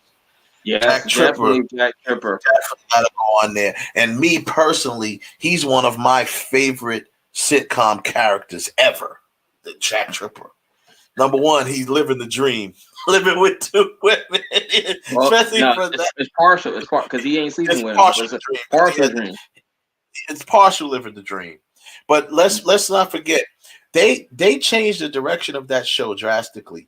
When Jack Tripper first came on the show, when Jack Tripper's show, he came in the first episode, obviously, A Man About the House, which was named after the actual show that they adapted their show from the British show Man About the House. That was the name of the pilot episode that they found him in the tub or whatever. But anyway, at first the Chrissy character they were writing her as a potential getting involved, like fooling around with Jack Tripper. But then they took it in another direction. But at first they both were actually interested in Jack Tripper. But they had a code. They made up a code because he was there. They were roommates. They made up a code that neither one of them is going to sleep with him or anything like that because it would mess up their code. That's why there was a couple of episodes early. And when I used to work at 100 Flowers, I used to work the overnight shift, and I used to watch this all night on television, watching it, binging, because it used to come on late at night and just stay on. I saw the whole series of that. But early in the series, Chrissy and Janet had interest in Jack, but they in one episode they made a pact that neither one of them will sleep with Jack. They both found him attractive, but neither one of them would sleep with him. Nope. Because they didn't want to mess up what they had going.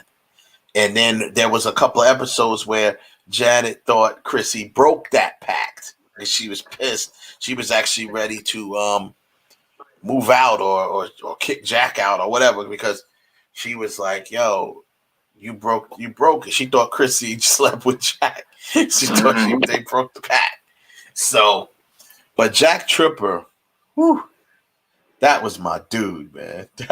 Slapstick comedy, baby. Slapstick comedy at his best. That man, and he did his own stunts. So, no, hell, Dick, like, do you consider people like Dick Van Dyke, the Dick Van Dyke Show? I mean, he also did his own stunts. He also did a lot of his own stuff. Yeah, he also did slapstick. And could dance, and could dance his ass off. You know, that's true. Dick Van Dyke, man. Dick Oh, Van Dyke was the guy for a minute there. Oh man, that's tough, man. You can make a nice argument. I can guarantee you, dude, when we put this list out, there are going to be people split saying some people may even argue that you could put Dick Van Dyke on Mount Rushmore. It's an argument. It's definitely an argument. He was funny as hell, too. He was hilarious. Yes, he was. He was hilarious. But, yeah. So, anyway, that's the end of the show. We'll come back and jump on that. I think what I'm going to shoot for, Ralph, being that August, I think it was like August 11th was the anniversary. That's going to be the anniversary of The Last American Virgin. I'm going to shoot for that. What's the closest date we have to August 11th? August 11th? Let me see. August 11th of this year, it falls on a Wednesday, so we can either do it on the 9th or we could do it on the 16th. One of the two, but I say the 9th would be better. Yeah, 9th be good. I'm going to try to set it up, Diane Franklin, to come on the show on the 9th, but I'm trying to get her and what's his name again? Something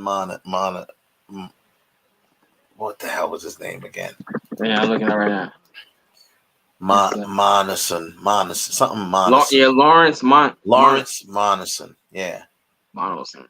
Yeah, Lawrence Monison. I want to get Lawrence Monison. I'm going to hit up Diane Franklin tonight because she's on the West Coast, so it's not late for her yet.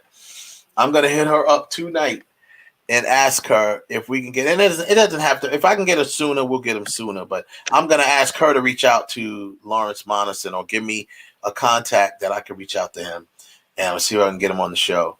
I want to get them on the show. We're going to call it, and then you can recap. We're going to talk about that, recap your list that it made number one on that list, which was interesting. Exactly. No one expected that. I still stand by it. That's the saddest move. That made you cry. Like, damn, I did all this shit for you, and still, like, really, and all people, the guy that got you in the mess, really? Yo, let me tell you something. Last American Virgin is a part of a dying breed of films. You'll never see that film get remade ever. No, that will never. All that stuff going in that right time along. period. No, never. Yeah. That's going in. That's going to stay in the archives with Porky's, with Revenge of the Nerds. They may do Revenge of the Nerds, but they would switch it up a lot. They would switch it up a lot. I could see them doing, but the only thing is why I don't see them doing Revenge of the Nerds is because nerds are not how they were now. Like nerds are part of society. Like now, it's hip to be square, as Huey Lewis says. It's hip to be square now. You know what I'm saying? So back in the days when you had titles and cliques, where people labels and cliques, people labeled you as a nerd or a jock or as a cheerleader, or jocks were dumb, cheerleaders were dingy, nerds were nerds or geeks. Yeah. You had labels. You don't really have that no more. Not like that. You had stoners and so now the nerds get high. You know what I'm saying? Exactly. So, and then you got jocks that are they're nerds too, but they just happen to be athletic. You know what I'm saying? So then you can't. Those films don't work. Yeah, we'll never see remake of Porky's, Losing It, Last American Virgin, Private School, and there's and you know what? We're saying that there's a bunch of movies that you guys that never even saw. A lot of you never saw Porky's. I challenge anybody to watch Porky's from the girl shower scene to the principal, when they ended with the principal. That's like a 20-minute, 25-minute block. That is a thigh splitting. Oh my God, laughter. Even just watching the principal laugh, as hard as he laughs. As hard as he tried not to. Oh my God, he was trying so hard not to. He just lost his shit and started laughing. It was hilarious. And I mean, even when old girl went up into the sock room, and she's like, he's like, ooh, and then the way that the funniest thing was the way that coach, the same coach that was telling him about her, the way he laughed, he went behind the curtain. He went behind the curtain or something. It was like, yo, he was laughing so hard.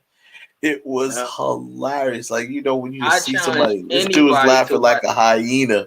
He was laughing so hard. That 25-minute long sequence and not be like, I can't stop laughing because it just hit me like bam, bam, bam. Yeah, it was. I agree with you. That sequence of events was so funny. It was so. But now, no. Especially that because would never if they would remake it, no, you wouldn't remake a bunch of horny kids looking in the women's locker room. You wouldn't have the female gym teacher grabbing the guy's dick. You just wouldn't have those things because now for certain things we have now become far too sensitive when things need to be kept in perspective. Like funny is funny. You know, if you want to change it around, that scene with bringing her up to the boys' locker room. Nope. That would be considered rape culture in today's age. They'd be like, yo, because she didn't really want to do it. He brought her up there and, she lost control of herself. I don't even want to go there. That would be like, that would be considered, they'd be like, oh, that was rape. That was a rape culture. Yeah. That's what they say. Oh, it's a movie. And the kids when they went to Porky's and when he not that part when they went to the whorehouse and they played that trick on him when they was all naked and the dude come up the door with the machete. That was funny. And that was funny. Yeah, and what did they start running down the street butt naked? You wouldn't see that now. You wouldn't see that now. Dude kept running, remember? Yep. Dude just was running. Even after they exposed it was a joke. The other dude kept running. He was just running naked. They're like, what the hell? Yeah, no, that was it. The last of that type of film, and the closest we ever was going to get to that was American Pie. That was the last of maybe old school. Not old school. Old school. Yeah, maybe old school. You know, maybe. but now, nah. All that stuff is gone. You're never going to see it. You know, like I was watching this movie Class where this costume was sleeping with his best friend's mother. Nope. Yeah. Not seeing that no more. Nope. My tutor. Nope. That's not happening. Nope. And private lessons. That was another one. And even to a degree, the movies where girls were pretending to be guys, like Just One of the Boys. Nope. Just One of the Boys. Yeah. But that's what I said. That's what I mean about with American Pie. Remember, dude was Stifler's mom. Yeah, you know what I'm saying? He was sleeping with Stifler's mom, you know? So it's like, yo, that was probably one of the last of those breeds because of that. You know, you had these guys who were like, so we see old school, they weren't teenagers, you know what I'm saying? Like these guys were supposed to be teenagers in American Pie. And doing the crazy things he's doing, just with him screwing the pie. I mean, all that. I mean, crazy stuff. You could say Good Boy. Yeah. I like Good Boys. I think Good Boys was funny. Good Boys was funny. Hilarious. I retract that. Super Bad. Yeah, that was probably one of the last type of McLovin and all that. That was probably one of those last type of films like that. That's because Seth Rogen don't give no fucks. Yeah, let's be honest. So that's why Seth Rogen in the movies he does, he gives none. He gives none. I mean, come on. How many of y'all out there saw Sausage Party? Sausage Party is one of the most outrageous films that you. Yeah. I mean, come on. I'm surprised they ain't trying to bring that back up just so they can cancel it. I know, man. That food orgy scene. My mom took my nephew to see that. She took him out to dinner in the movie, and he wanted to go see Sausage Party. I'll never forget the expression of my she was like, I don't know what that little kid was thinking. I saw the poster. It was a cartoon. Okay. She was like, they had a food You gotta know orgy from that name. You gotta know from that name. No. You can't take They had a kids food orgy in the end. a food orgy, Ralph. She was like, a food orgy, Ralph. I never seen anything like that before. It was, but I'd say that she never said that she didn't think it was funny. She didn't say that. She said the scene just was surprising. Yeah. So, anywho, we're gonna wrap the show up on that note. We'll come back and we'll talk some more of the Mount Rushmore stuff. This stuff is fun, but it's nerve-wracking. It wrecks your brain because thinking about what we got to do next week or next time, whether it's next week or whatever, we got to just 4. We're gonna go ahead and switch to the female black sitcom characters. We'll go from there. That's it, people. Thank everybody for joining. Joseph, Tanner, of course. Jimmy Ace, we thank you. He's a Porky's. Happy First Contact Day. If y'all don't know what that is, look at what First Contact Day is. But you should know that. I'll tell you real quick. It's for you Star Trek fans. You know what it is. Today is the day, if you saw the film Star Trek First Contact, where the humans met their first alien species, which were the Vulcans. April 4th, 1963. And certainly shout out to Star Trek for dropping the Picard 2 season 2 teaser where you're bringing back Q. Like, whoa. That's big, but have a good one. Yeah. Y'all have a good night. Wear your mask. Don't be that person. Don't be that person.